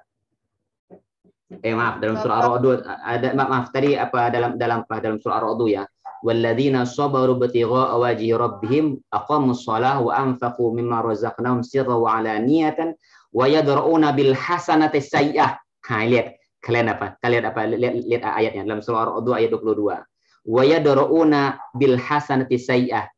Ya, membalas perbuatan yang buruk itu dengan yang baik. Wah, luar biasa banget tuh Habibah. Ya, memang kadang-kadang suka batin sih, tapi kata Al-Qur'an, dan orang-orang yang bersabar karena mengharapkan Allah SWT, mereka mendirikan sholat, mereka menginfakkan zakat, menginfakkan dari sebagian apa yang kami bersihkan, sirra wa alaniyata, baik dengan cara diam-diam ataupun dengan cara terang-terangan, wa yadra'una bil hasanati sayyi'ah, kemudian membalas perbuatan yang buruk itu dengan yang baik, ulaika lahum uqbaddar, bagi mereka ya tempat yang paling baik, tempat terbaik nantinya. Jannatu Aden. Apa tempat terbaiknya? Jannatu Aden. Surga Aden. Yadkhuluna wa man salaha min aba'in wa azwajin wa dzurriyyatin wal malaikatu yadkhuluna min kulli bab. Salamun alaikum. Salamun alaikum. Keselamatan bagi kalian. Karena apa? Karena kesabaran kalian. Al-Qur'an. Itu ya. Yuk, silakan yang lain. Bapak boleh menanggapi nggak? Boleh, silakan. Mau ditanggapin silakan. Jadi lebih ke menambahkan dari Bapak mungkin ya. Kalau ini kan kita dari sudut pandang anak ya harus bersabar dengan perlakuan orang tua yang tidak kita inginkan, karena itu kan juga termasuk dari termasuk dari hal yang nggak bisa kita kontrol sendiri ya Pak ya. Jadi emang di Islam sendiri kalau untuk hal-hal yang nggak bisa kita kontrol di luar kuasa kita tuh emang Islam itu menyuruh kita untuk sabar dan syukur sih. Nah, tapi saya sendiri juga ingin mengajak melihat ke sudut pandang orang tua sendiri. Ada baiknya orang tua itu juga belajar gitu bagaimana untuk mendidik dengan anak sebaiknya bagaimana, karena apa ya, dengan banyaknya kejadian zaman sekarang gitu ya, nggak bisa dipungkiri ada banyak sekali anak yang akhirnya merasakan trauma sendiri dari kecil, bahkan dia mendapatkan trauma yang paling dekat dengan keluarganya sendiri. Jadi menurut saya ada baiknya diperbaikinya dari orang tua, diperbaiki bagaimana pengasuhan itu sendiri begitu ya Pak, menurut saya. Jadi di kedua sisi saling berusaha gitu. Di orang tua untuk memperbaiki bagaimana pengasuhannya, begitu juga dengan anak bagaimana dia menyikapi orang tuanya, atau bisa dengan sabar dan syukur tadi, atau bisa dengan beginilah orang tua saya gitu kan. Tapi ya menurut saya akan lebih baik dan lebih melegakan kalau misalnya kedua pihak itu sama-sama apa ya Kak, ya tadi gitu Pak, menurut saya sih Pak. Jadi bukan hanya anak yang harus sabar. Iya. Syukur anak orang tuanya pembelajar ya. Yang jadi masalah itu kalau kebetulan orang tuanya tidak belajar, nggak mau dengerin orang, belajar aja nggak mau. Yang jadi masalah itu sekarang itu apa ya? Kata Rasul seperti ini, al-waladu anak itu, kata Rasulullah SAW, itu cenderung membuat orang tua itu pertama mahbalah, majbanah. Di riwayat lain itu menambahkan mahzanah. Di riwayat lain menambahkan majhalah. Anak itu cenderung membuat orang tua itu, orang tua itu menjadi kikir. Dikit-dikit alasan orang tua, enggak, ini buat anakku nih. Itu yang awalnya dia suka ngasih, tapi giliran punya anak dia sudah mikirnya anak nih. Iya. Yang kedua kata Rasulullah SAW, majbanah. Anak itu sering membuat orang tuh jadi penakut. Aku punya anak di rumah gak berani ah. Ya kalau dulu waktu masih masa-masa bujangannya masih muda-mudanya apanya dijabanin. Ketika sudah punya anak takut dia. Sudah punya anak yang mana gak berani nah, gitu kan. Di riwayat lain mengatakan mahzanah, sering nangis. Ya, sering bersedih. Anak itu sering membuat orang tua bersedih. Yang terakhir itu majhalah. Ya, bodoh. Sering membuat orang itu jadi bodoh. Bodoh kenapa? Ya alasan orang tua. Kenapa nggak datang kajian? Aduh ada. Semalam ketiduran. Anak apa? Banyaklah Pak alasannya. Alasannya anak. Ya, yang seperti ini Yang sering terjadi di lapangan. Yang sering terjadi itu yang pertama. Yang kedua, yang sering jadi masalah itu ya waktu dulu nggak belajar. Ya, waktu mudanya nggak belajar, ya dia menganggap bahwa yang namanya punya anak itu, beristri itu, berumah tangga itu cukup dengan belajar sambil jalan, itu jadi masalah. Jadi masalah. Hingganya ya hal-hal seperti ini itu ya tidak mampu dia menyelesaikannya. Ya, nah berhadapan sama orang tua seperti itu, ya mau nggak mau, karena begini, kita nggak bisa mengharapkan orang yang orang tua yang harus mengerti kita yang harus mengerti, ya kitanya harus mengerti, karena yang namanya orang tua itu, apalagi orang tua itu sudah lanjut usia, yang mana itu susah untuk diubah. Emang kita harus dengan kondisi seperti itu tuh, sementara orang tua sudah lanjut usianya, otomatis itu nggak akan bisa terubah hal seperti itu, kecuali kalau orangnya orang yang pembelajar ya, dia suka datang kajian. Ini yang jadi masalah itu kan ya, bapak-bapak di luar sana itu malas belajar. Ya coba dari sekian banyak majelis taklim, yang banyak tuh majelis taklim ibu-ibu, majelis taklim bapak-bapak tuh nggak ada. Ya enggak. Kalau sudah giliran ngaji, ya ngaji, ya ngajinya itulah masih ngaji pun ngaji seadanya, yang nggak dapat apa-apa. Ya nggak dapat apa-apa dan sebagainya. Ya itu lagi-lagi terkait dengan hal-hal seperti ini kan terkait dengan Nah, karena kita belajar tentang adab ya, kita belajar tentang adab itu harus pelajari, nah, harus banyak baca, harus banyak mendengarkan, harus banyak berdiskusi. Ya, kalau enggak ya kejadiannya nah, berhadapan hal seperti itu, ya kita mau mengharapkan apa? Mau mengharapkan apa orang tua yang harus apa? Yang harus memahami kita. Akan berantem terus kita. Ya, akan berantem terus kita. Ya, lagi-lagi nah, ya, bagaimana untuk mengubah itu ya kita lah yang akan mengubahnya. Ketika kita kalian nanti jadi pun dan sebagainya, ya itu yang harus yang Anda terusin lagi. Jadi begitu ya. Ya, mengharapkan harus ada balance antara apa yang kamu ucapkan itu bagus. Ya. Tapi selama itu tidak dalam kerangka kedua-duanya di ruang rumah itu tidak ada ruang untuk berbagi ilmu dan sebagainya, itu yang susah itu. Ya, karena rata-rata orang tua kita itu ya orang-orang awam semua rata-rata di luar sana itu. Ya bersyukurlah kalau bapaknya guru, bersyukurlah kalau bapaknya ahli agama, dia tahu dan sebagainya. Ya, jadi begitu ya. Silakan yang lain kalau ada yang menanggapin. Jangan mengharapkan orang yang berubah ya. Jangan mengharapkan orang yang akan kita. Ya, saya sering ketika berdiskusi dengan yang lain ya. Jangan contoh di masa pandemi sebenarnya. Ya, orang sering mengeluhkan keadaan seperti ini. Ya, saya balikan. Kita yang ngatur keadaan atau keadaan yang ngatur kita. Ya, keadaannya akan gini-gini aja. Ya, yang akan ngatur keadaan tuh, yang membuat keadaan tuh nyaman, kenyamanan itu kita yang buat. Kenyamanan itu bukan orang lain yang mendatangkan, bukan karena keadaan. Makanya orang mukmin itu ya walaupun pandemi ini mungkin akan berlangsung bertahun-tahun, ketika dia ketika dia mampu mengkondisikan dirinya, ya dia yang mengatur keadaan. Ya, sama waktu yang akan mengatur kita atau kita yang ngatur waktu. Ya, karena yang namanya waktu itu akan terus berjalan. Waktu terus berjalan, tapi kita mengharapkan orang lain akan berubah, nggak bisa. Ya, kitanya yang harus berubah. Makanya ketika gini loh, ada kata Rasulullah seperti ini, wala takun imma'ah, jangan ikut-ikutan. Ikut-ikutan itu bagaimana contohnya?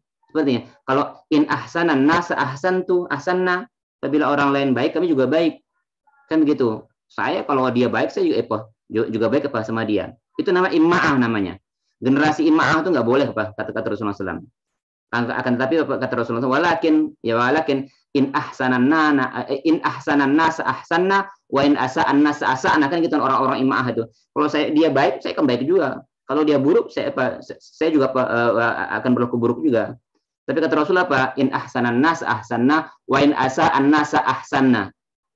Ya, apabila orang lain buruk, baik, aku juga akan baik. Tapi jika orang lain nggak mau berusaha untuk baik, saya tak akan tetap baik. Itu generasi bukan imma'ah namanya. Jadi begitu ya, Miftah ya. Ya makanya kalau kita tuh banyak berilmu tuh, hal-hal yang kalian yang disampaikan Miftah tadi, yang sampaikan teman-teman tadi itu nggak akan jadi masalah sebenarnya. Ya, nggak akan jadi masalah sebenarnya. Ya, karena gimana? Ya saya setuju sama Bapak, kalau misalnya orang tua itu nggak bisa kita ubah gitu kan, udah kayak gitu. Jadi ya tadi kita untuk sekarang kalau misalnya posisi anak yang kita bisa usahakan sekarang itu adalah belajar gitu kan. Terus komunikasi ke orang tua dibenerin gitu. Kasih tahu ke orang tua itu kayak gini loh gitu. Saya nggak sukanya kayak gini Bapak Ibu gitu. Terus memang nggak susah sih Pak, saya dapat ilmu ini tuh dari guru saya 5 tahun biar bisa ngedukasi orang tuanya sendiri. Kalau misalnya ini nggak baik Pak, ini nggak baik Bu. Iya, butuh proses. Saya di semester semester angkatan di atas kalian. Saya tidak sebutkan namanya lah, orang Bekasi dia. Dia kebetulan dia mahasiswa bimbingan akademik saya. Ketika dia ngadep saya, dia ruangan akademik di apa di kampus 3 di apa sana di Masjid Al Husaini sana, saya nyampaikan gini ya, orang tua saya sebenarnya saya di IKI ini sebenarnya apa Pak katanya, karena apa orang tua saya suka apa maksain sebenarnya. Saya sampaikan kamu beruntung punya bapak seperti itu sebenarnya. Kamu punya beruntung bapak seperti itu. Mungkin dalam kacamata kita tuh ini nggak baik, tapi orang tua kita lebih tahu dari apa yang kita apa yang kita inginkan. Kamu beruntung banget. Ya, orang tua yang bapak yang suka apa, orang tua yang seperti itu, kamu beruntung banget. Dia nangis apa di hadapan saya. Makasih Pak katanya. Ya. Jadi begitu. Karena memang butuh proses, butuh apa sih? Butuh proses untuk apa? Kenapa? Sepintar apapun kita, Neng, sepintar apapun kita, kalian kalian menjadi direktur, menjadi menteri dan sebagainya, itu gak penting orang tua kalian. Kita tuh tetap akan jadi anak. Ya.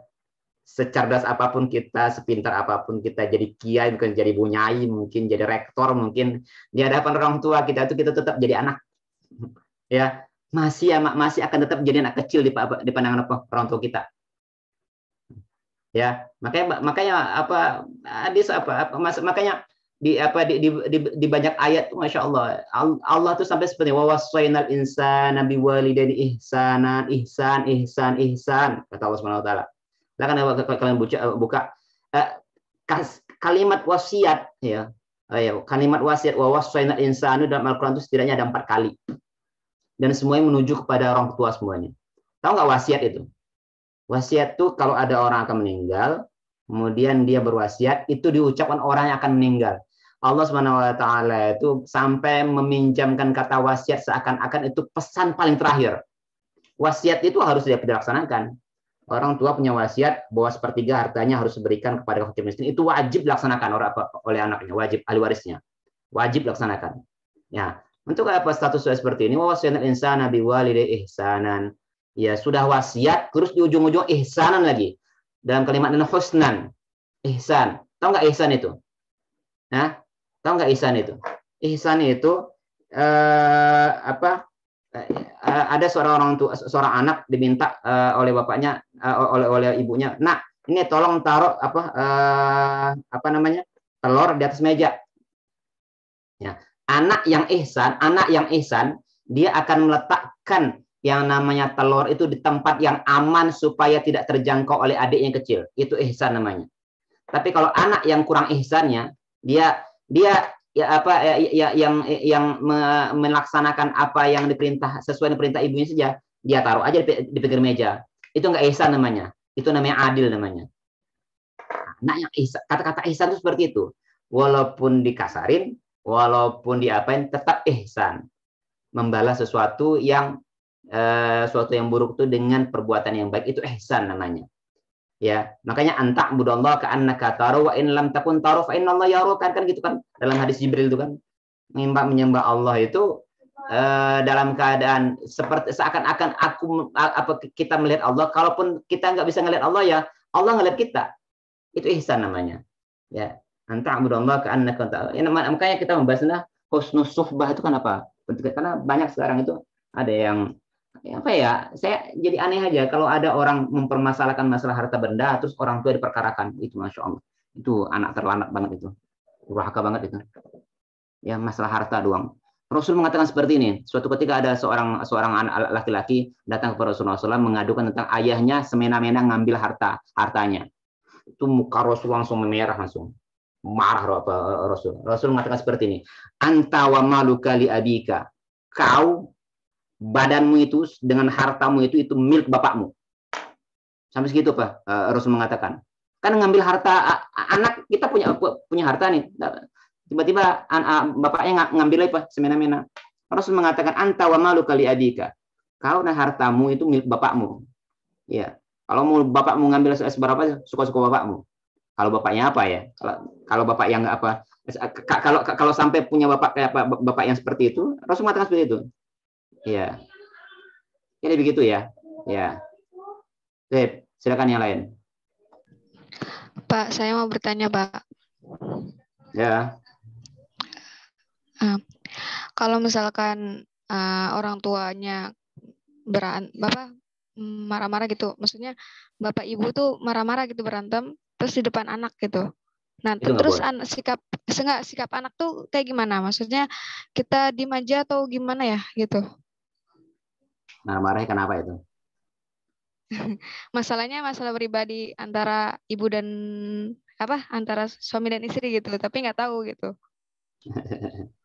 Sebenarnya nggak boleh seperti itu, nggak boleh di tengah-tengah rumah itu apa ribut seperti itu.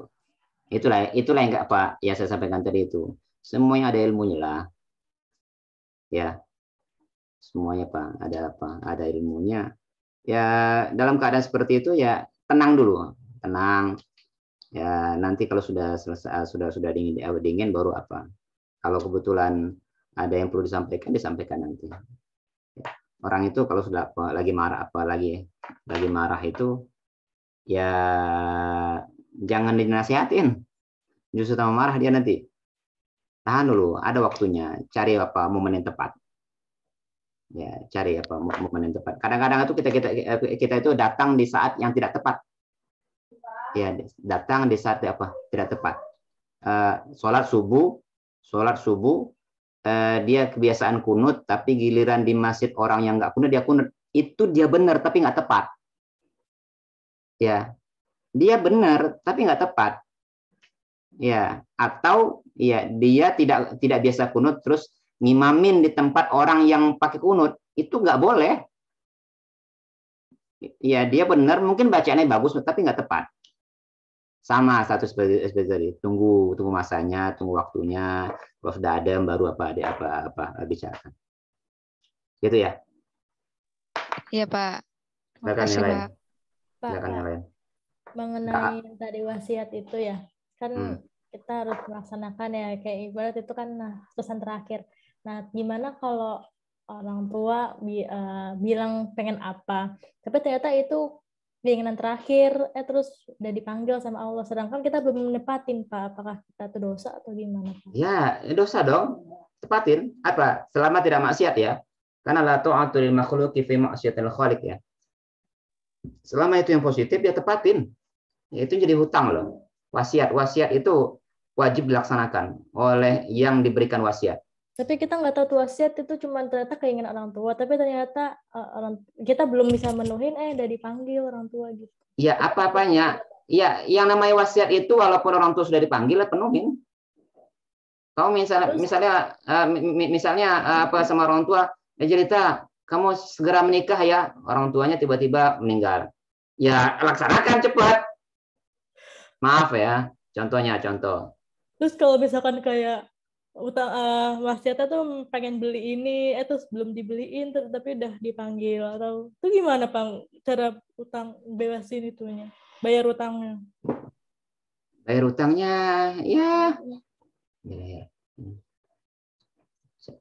Bagaimana caranya tuh kalau sudah seperti itu? Ya itu saya kira itu bukan wasiat ya. Kalau itu bukan wasiat itu permintaan orang tua itu. Ya bedakan ya, wasiat itu saya anak ibu berwasiat, dia terucap apa sama dia. Kalau menurut saya itu permintaan yang belum ditepatin mungkin. Iya, permintaan mereka kayak mungkin sama dengan wasiat gitu Pak. Kan kalau utang ya susah Pak, mau beli apa gimana bayarnya gitu. Ya mungkin bisa diniatkan. Contoh misalnya diniatkan orang tua misalnya pengen haji misalnya, pengen umroh misalnya, ya udah diumrohkan, diniatkan umroh itu buat orang tua. Itu salah satu pemenuhan kan, dengan banyak cara kan. Ya, ibu pengen umroh dong, minta tiba-tiba orang tuanya meninggal misalnya, ya bisa dengan kita umroh, pahalanya buat orang tua, kan begitu, pahalanya buat orang tua. Bersedekah misalnya, orang tua misalnya pengen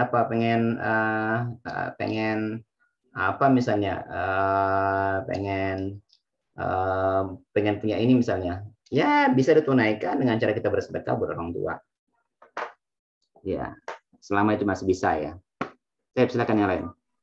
Terus tadi mengenai pertanyaan Latifah tentang orang tua adopsi, apakah sama dengan menghormati orang tua kandung gitu?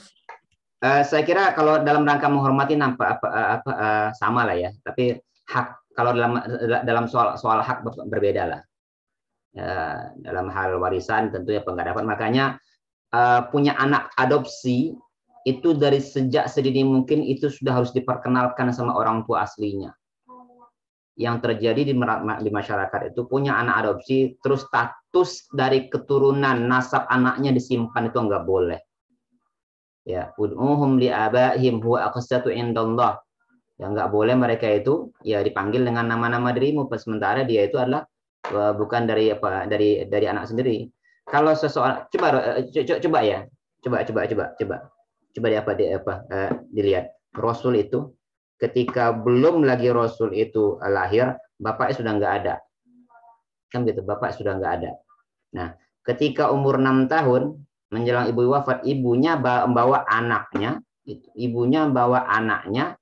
Muhammad kecil itu ke kuburan bapaknya, ke makbarah bapaknya. Ya, ke makam ya bapaknya. Itu buat apa? Untuk mengenali ini loh bapakmu. Ini loh bapakmu.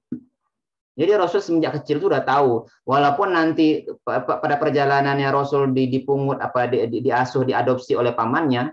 Nah, dalam perjalanannya itu anak itu dia tahu bahwa dia itu bukan anak dari pamannya. Sehingga apa? Rasul tuh sering sekali ketika dalam keadaan lapar, kan Abu Thalib itu kan miskin. Abu Thalib itu ketika jadwal makan itu Rasul itu sering sekali keluar rumah, ya pergi ke air Zam-Zam, ya minum ya banyak apa sampai kenyang. Tinggal pas pulang ke rumah ditanyain udah makan apa Muhammad, sudah, saya sudah kenyang. Kenapa? Karena dia tahu dia bukan bagian daripada anak pamannya.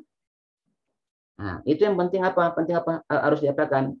Ya, tapi kalau soal bakti, soal ya sama artinya tetap dibuat diperlakukan dengan baik, nggak boleh juga bentak-bentak. Jangan arti kata juga, oh kan apanya satu beda, boleh dibentak, yang nggak juga. Ya, sama lah dengan guru lah, Ya, makanya yang namanya orang tua itu kan ada 3. Orang tua yang melahirkan kita, orang tua yang ngajarin kita, dan orang tua yang anaknya jadi suami atau istri kita. Kan gitu. Nah, itu orang tua semuanya itu. Oke.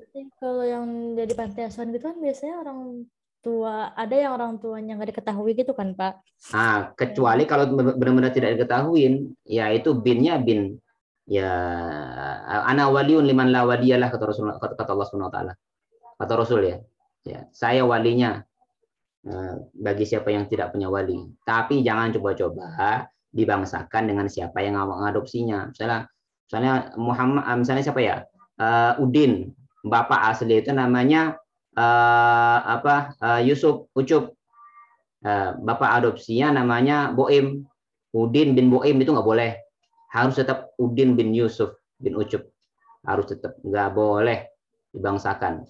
Dan sudah harus dikasih tahu kamu itu sebenarnya bukan anak saya. Ya, maka pun kalau bapaknya angkat meninggal, dia nggak dapat warisan, nggak berhak, kecuali dikasih wasiat. Nah, itulah pentingnya, makanya Rasulullah ada bab wasiat tersendiri. Kasus-kasus seperti ini misalnya, ya cara jalan tengahnya supaya anak adopsi itu dapat harta ya dari wasiat. Ya gitu Jihan ya. Ya, Jihan, oh ya. Dari tadi dia ngobrol sebenarnya.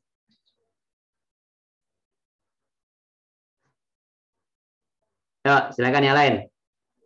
Terus Pak, aduh maaf saya nanya mulu Pak. Kamu kayaknya penuh masalah kayaknya. Enggak Pak, saya penasaran iya. Gitu ya Pak. Jadi gini Pak, kan kalau kita udah nikah nih sebagai perempuan, maka kita harus hormatnya pada suami dulu kan, baru orang tua. Nah, gimana kalau misalkan si anak ini berbohong sama suami demi biar bisa memenuhi keinginan orang tua, gitu gimana Pak? Dosa. Oh, dosa Pak. Oh iyalah, yang layak untuk ditaati setelah kelinikan nanti suaminya. Berarti toh harus suami aja Pak, nggak boleh ke orang tua gitu. Iya, semua itu bisa dikompromikan, bisa dibicarakan.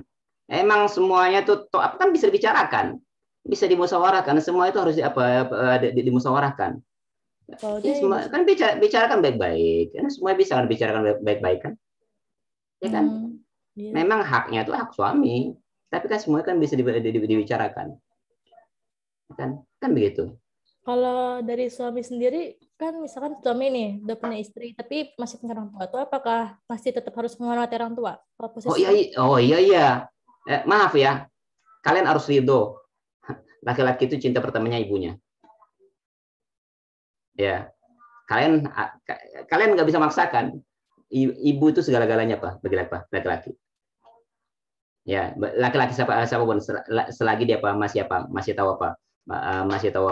tahu normalnya apa seperti itu. Jadi makanya dalam apa itu ya jangan juga kalian sakit hati ataupun yang jangan juga merasa diduain dan sebagainya. Emang seperti itu tabiat seperti itu. Iya. Ya, jadi begitu. Harus kalau ada seorang laki-laki dia lebih mengutamakan istrinya daripada apanya, kalian nanti punya suami terus lebih mengutamakan kalian daripada ibunya, itu mah laki-laki kurang ajar tuh. Ya, nggak pantas loh. Jadi nggak ada keberokahannya, nggak ada barokahnya. Wallahi nggak ada barokahnya. Ya, nggak ada barokahnya. Padahal hidup ini kan yang kita cari berkahnya bukan banyaknya ya.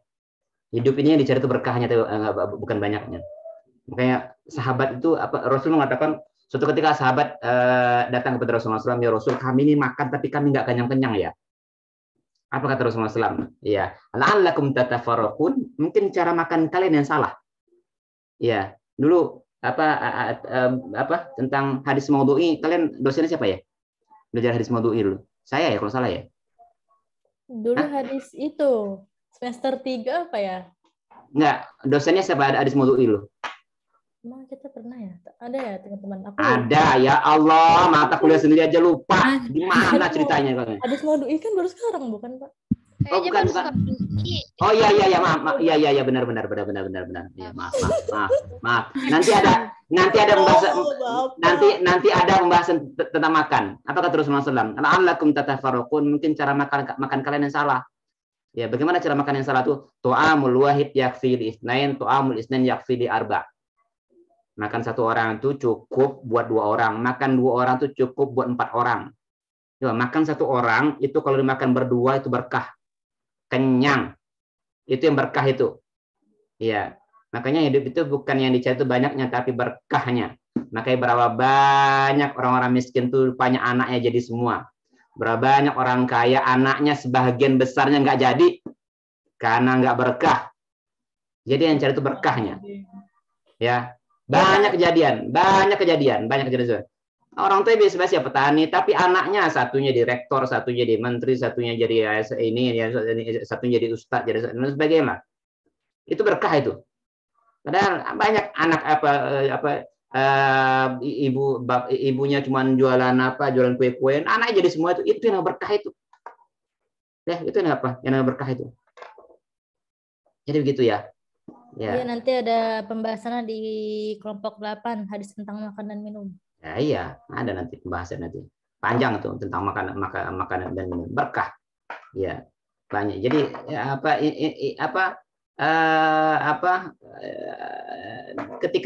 ketika menikah coba satu doa yang dilarang oleh Rasulullah SAW tuh doa seperti ini, birrif'ah bil banin warif'ah. Nggak boleh doa ketika mendatangi orang nikah itu dengan semoga diberikan rezeki dan semoga diberikan anak banyak, itu nggak boleh. Doanya apa? Barakallahu lakuma wa baraka alaikuma. Kan dua-duanya berkah loh. Semoga Allah memberikan berkah kepada kalian berdua. Berkah. Berkah itu bukan artinya harus tidak mesti juga harus banyak. Ya banyak ya alhamdulillah. Tapi kalau sedikit, bagaimana yang sedikit itu? Bagaimana rumah yang sempit itu, yang mungkin SSS rumah sangat sempit sekali sehingga selonjoran saja tidak cukup. Ya, SSS rumah sangat sempit sekali, selonjoran saja selonjoran saja susah, ya kan? Tapi berkah, kan gitu. Makan dikit tapi berkah. Kalian pernah nggak makan sama-sama sama ayahnya satu piring? Pernah nggak? Pernah, Pak. Nah, siapa yang nggak pernah? Jihan nggak pernah ya? Bapak saya nggak mau katanya. Oh, Bapak saya nggak mau. Saya justru sering ngajak anak saya makan sama-sama. Makan sama-sama. Makan apa sama ayah Senin. Yang satunya makan sama maknya, yang satunya makan sama saya. Kadang-kadang nggak penggantian. Berkah di sana itu. Ya, berkah di sana itu. Ya. Ya itu makan dikit ya berkah. Kenapa? Rasul mengatakan sahabat ya yang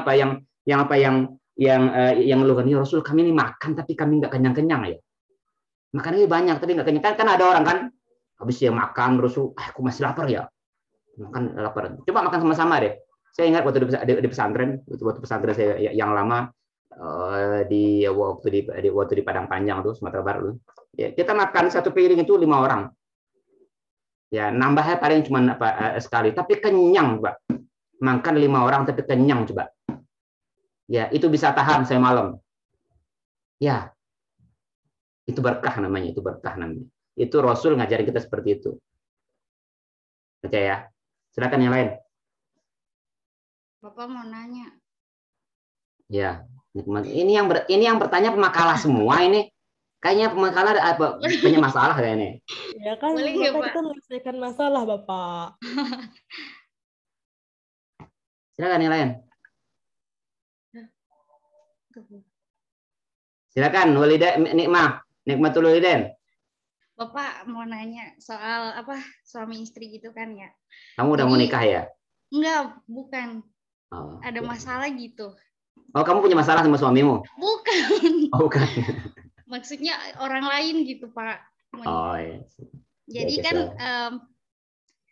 suami istri ini masih tinggal di rumah mertua. Nah, baru terus itu suaminya tuh konflik sama mertuanya yang perempuan, ibu dari istrinya kan. Terus tiba-tiba ini mertuanya nih ngusir si suaminya gimana ya? Ngusir itu menantunya yang laki-laki itu, terus yang istrinya itu ngikut, tapi udah dilarang sama maknya. Iya, sama maknya. Iya, tapi Pak, kamu jangan nangis. Jangan nangis. Tapi Pak, suaminya ini jarang sholat, berjudi, pokoknya gitu. Gimana itu, Pak? Maksudnya? Itu masalahnya banyak banget. Iya, itu, Pak. Menurut Bapak gimana itu, Pak? Apakah iya gitu? Ya, tetap ngikut apa suaminya? Iya, dia malah ngikut suaminya padahal. Iya, tetap harus ngikut suaminya. Ya walaupun gitu ya, Pak. Ya iyalah. Udah. Ya iyalah. Tapi Pak. Kok tapi? Tapi? Iya, Pak. Ya, perintah seperti itu kan. Baktinya suami istri itu ya kepada suaminya, bukan sama orang tuanya lagi. Walaupun suami. Kan emang kalau selama dia tidak perintahnya ditaatin, selama tidak maksiat kan, bukan arti kata kalau dia maksiat tinggalin kan kayak gitu perintah Rasul. Kalau dia maksiat tinggalin kan kayak gitu ceritanya. Ya nasihatin, itulah gunanya namanya wakil presiden itu, nasihatin. Giliran pimpinannya salah terus ditinggalin gitu. Kan nggak gitu. Ya kan? Ya, ini makanya di dalam Al-Qur'an itu nisa hukum hunna libasul lakum antum libasul lahun. Mereka itu pakaian bagi kalian dan kalian itu pakaian bagi mereka. Saling nutupin, saling melengkapin. Kalau salah ya diingetin. Kalau kalian salah ya jangan nggak mau diingetin. Ini salah terus dibiarin. Ya, kalau kira-kira nggak cocok lagi, baru silakan ajukan. Kalian punya apa? Perempuan itu punya jalan yang namanya gugat cerai. Kalau sudah kelewat batas, ada namanya gugat cerai. Apa namanya itu? Namanya itu? Namanya khulu namanya. Ada apanya? Ada medianya, media khuluk namanya. Itu dibolehkan. Ya, kalau kira-kira nggak cocok, ya apain? Ya, ajukan gugat cerai. Ya. Jadi begitu. Nah, tapi lagi ya. Tapi lagi? Saya berbicara hukum ya. Iya, Pak. Nah. Ya, Pak. Jadi suaminya itu udah nikah siri, tapi nggak dikasih tahu sama istrinya ini. Nah, ya, ini. Tapi mereka nggak mau pisah, gimana itu Pak? Ya alhamdulillah berarti kan dapat 2 berarti. Berkah. Gimana? Nggak mau bisa ya udah kan rido-ridoin aja. Yang namanya nikah itu bukan haknya istri ya. Yang namanya nikah itu hak suami. Ya, diizinin ataupun nggak diizinin itu haknya suami. Tadi di kelas B ada pertanyaan seperti tadi. Ya, di sini atau di kelas B ya? Saya lupa tadi. Kalau ada seorang orang tua yang dia sudah cerai dari emaknya, kemudian bapaknya nikah lagi, tapi anaknya nggak ridho. Emang mesti harus ridho anaknya apa yang namanya nikah? Ya kan enggak. Saya bicara hukum ya, bukan bicara bukan bicara dia apa. Bicara makanya kalau segala sesuatu itu sudah mentok, balikan ke hukumnya. Kan gitu. Masalah harta warisan nih. Waris itu sebenarnya itu masih ada harapan untuk dikompromikan, bagi-bagi aja. Tapi ketika sudah terjadi konflik, balikkan ke hukumnya. Itulah gunanya hukum itu. Balikkan ke hukumnya. Hukumnya hukum faraid. Perempuan dapat 2/3, ya. Perempuan dapat 2/3 kalau dia berdua atau lebih, selama gak ada anak laki-laki. Kalau ada anak laki-laki, ya laki-laki dapat berapa? Lidzakari mithlu hadil unsayain. Laki-laki dapat ya 2 kali bagian daripada perempuan. Kan begitu hukumnya. Ya, kan begitu. Ibu dapat segini kalau udah ada konflik, tapi kalau nggak ada konflik, damai-damai aja, kita bagi rata aja, boleh nggak ya? Ya nggak apa-apa. Itu nggak masalah gitu. Tapi kalau udah mentok itu apa? Makanya saya berbicara tentang hukum. Enggak. Yang namanya menikah itu bukan apa? Bukan urusan perempuan. Nikah cerai talak cerai rujuk itu bukan hak perempuan, haknya laki-laki. Ya. Itu ya. Apalagi Nikmah? Masalah apa lagi? Kayaknya banyak banget masalah kamu. Udah Pak, udah. Silakan yang lain. Oh, berarti perempuan itu harus 2 kali sabar ya Pak ya? Ya, yang pertama dia sebelum dia berkeluarga dia harus sabar sama orang tua ya, orang tua perempuannya. Nah, nanti ketika dia udah berumah tangga dia harus sabar sama mertua perempuannya. Neng. Harus Kurnia.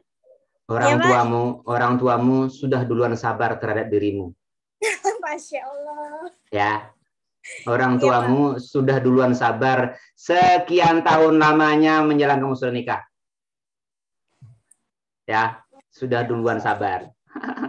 Sudah duluan sabar. Ngadepin apalagi ibu ya. Ibu lagi asik-asik tidur, anaknya bangun, terpaksa gantiin apanya. Ibunya lagi makan, terpaksa harus nyibu anaknya buang air, terpaksa harus nanti kan gantian, Pak.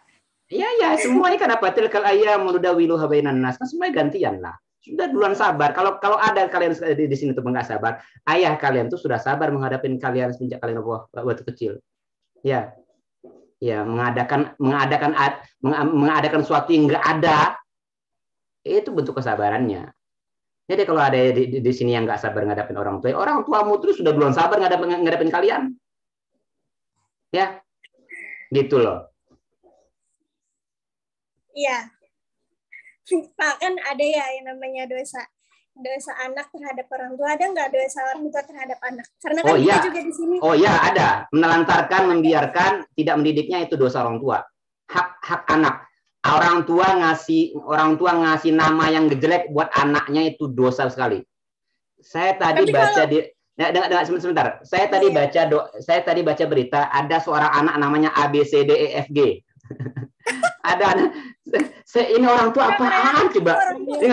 Ini orang tua apaan coba? Ada nama di Kalimantan sana ada nama anak namanya Syaton. Serius. Beneran. Makanya Dirjen Dukcapil pusat mengatakan seperti ini. Orang tua tuh coba lah ngasih nama anak tuh yang benar, yang baik. Masa nama anak setan? Nama anaknya iblis. Masya Allah. Nah, itu dosa orang tua itu. Harus diganti itu namanya itu. Makanya kata Rasul, adibu auladakum. Anak itu man wulida lahu walad, pertama barang siapa yang dikaruniai anak, apa kurnia, maka kewajiban orang tua apa? Pertama kasih nama yang bagus. Ini namanya kan bagus-bagus semua. Ada Jelita, ada Kurnia, ada Neng Asri. Neng Zenit, ada Muniro, Mutiara, kan namanya cakep banget. Ini orang tua yang ngerti agama nih.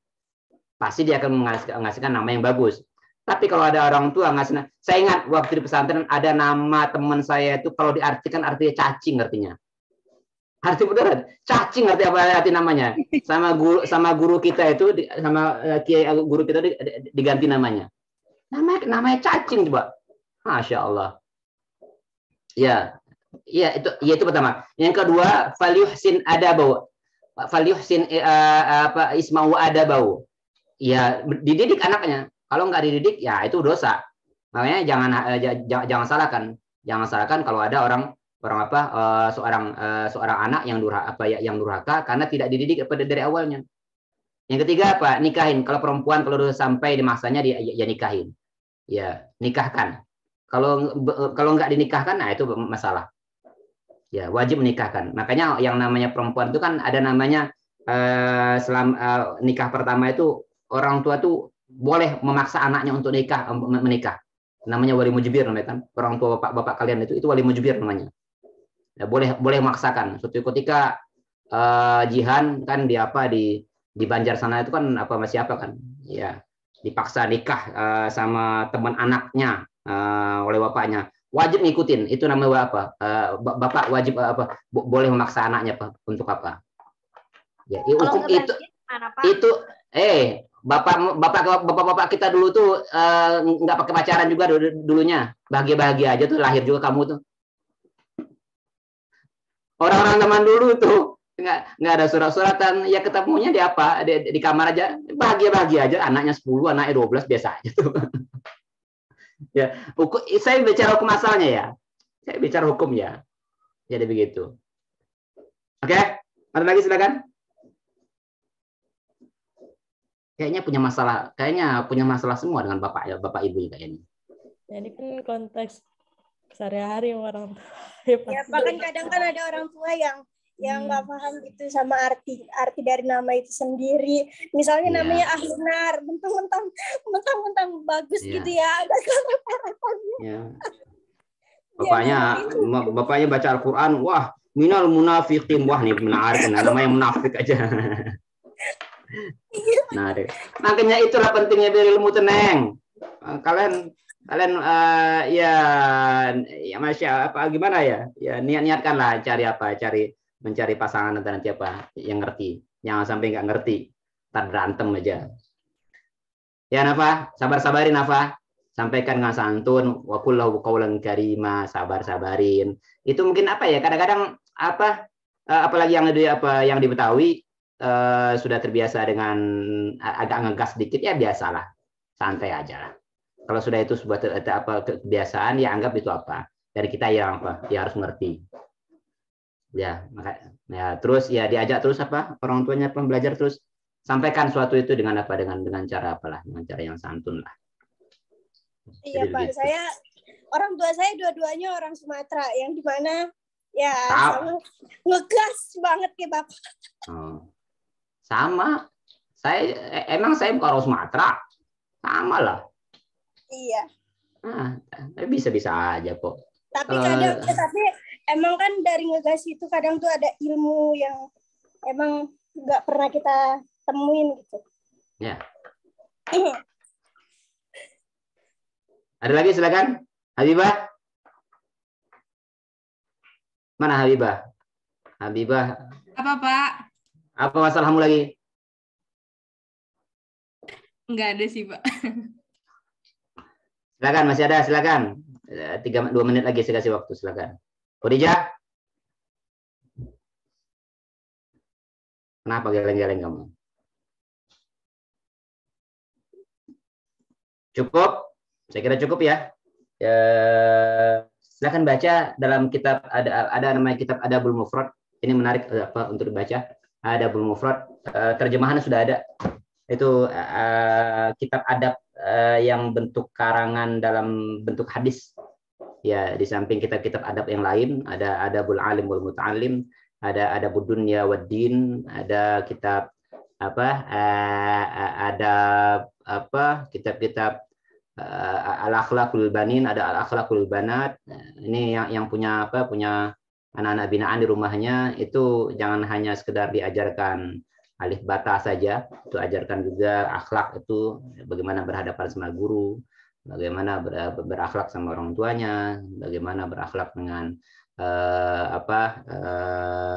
sesamanya, itu harus diajarkan karena ini bagian dari rangkaian pembelajaran juga. Ya, yang namanya belajar itu bukan belajar ilmu saja, tapi juga yang paling ditekankan itu dalam Islam itu ya adabnya. Makanya nahnu ila qalili minal adabi ahwaju ilaihi ila katsir minal ilmi. Kata ulama itu kan, kata Ibnu Mubarak ya. Kami itu lebih suka, lebih condong kepada adab yang sedikit daripada ilmu yang banyak. Ya, karena orang yang berilmu banyak tapi nggak ada adabnya itu akan jadi masalah sendiri nanti bagi yang punya ilmu itu sendiri nantinya. Oke, saya kira itu ya. Jelita, sudah? Iya Pak, udah insya Allah. Sudah. Oke, cukup. Mari kita tutup baca hamdalah. Alhamdulillahirabbil alamin. Assalamualaikum warahmatullahi wabarakatuh. Waalaikumsalam warahmatullahi wabarakatuh. Oke. Pak. Terima kasih banyak pemakalah.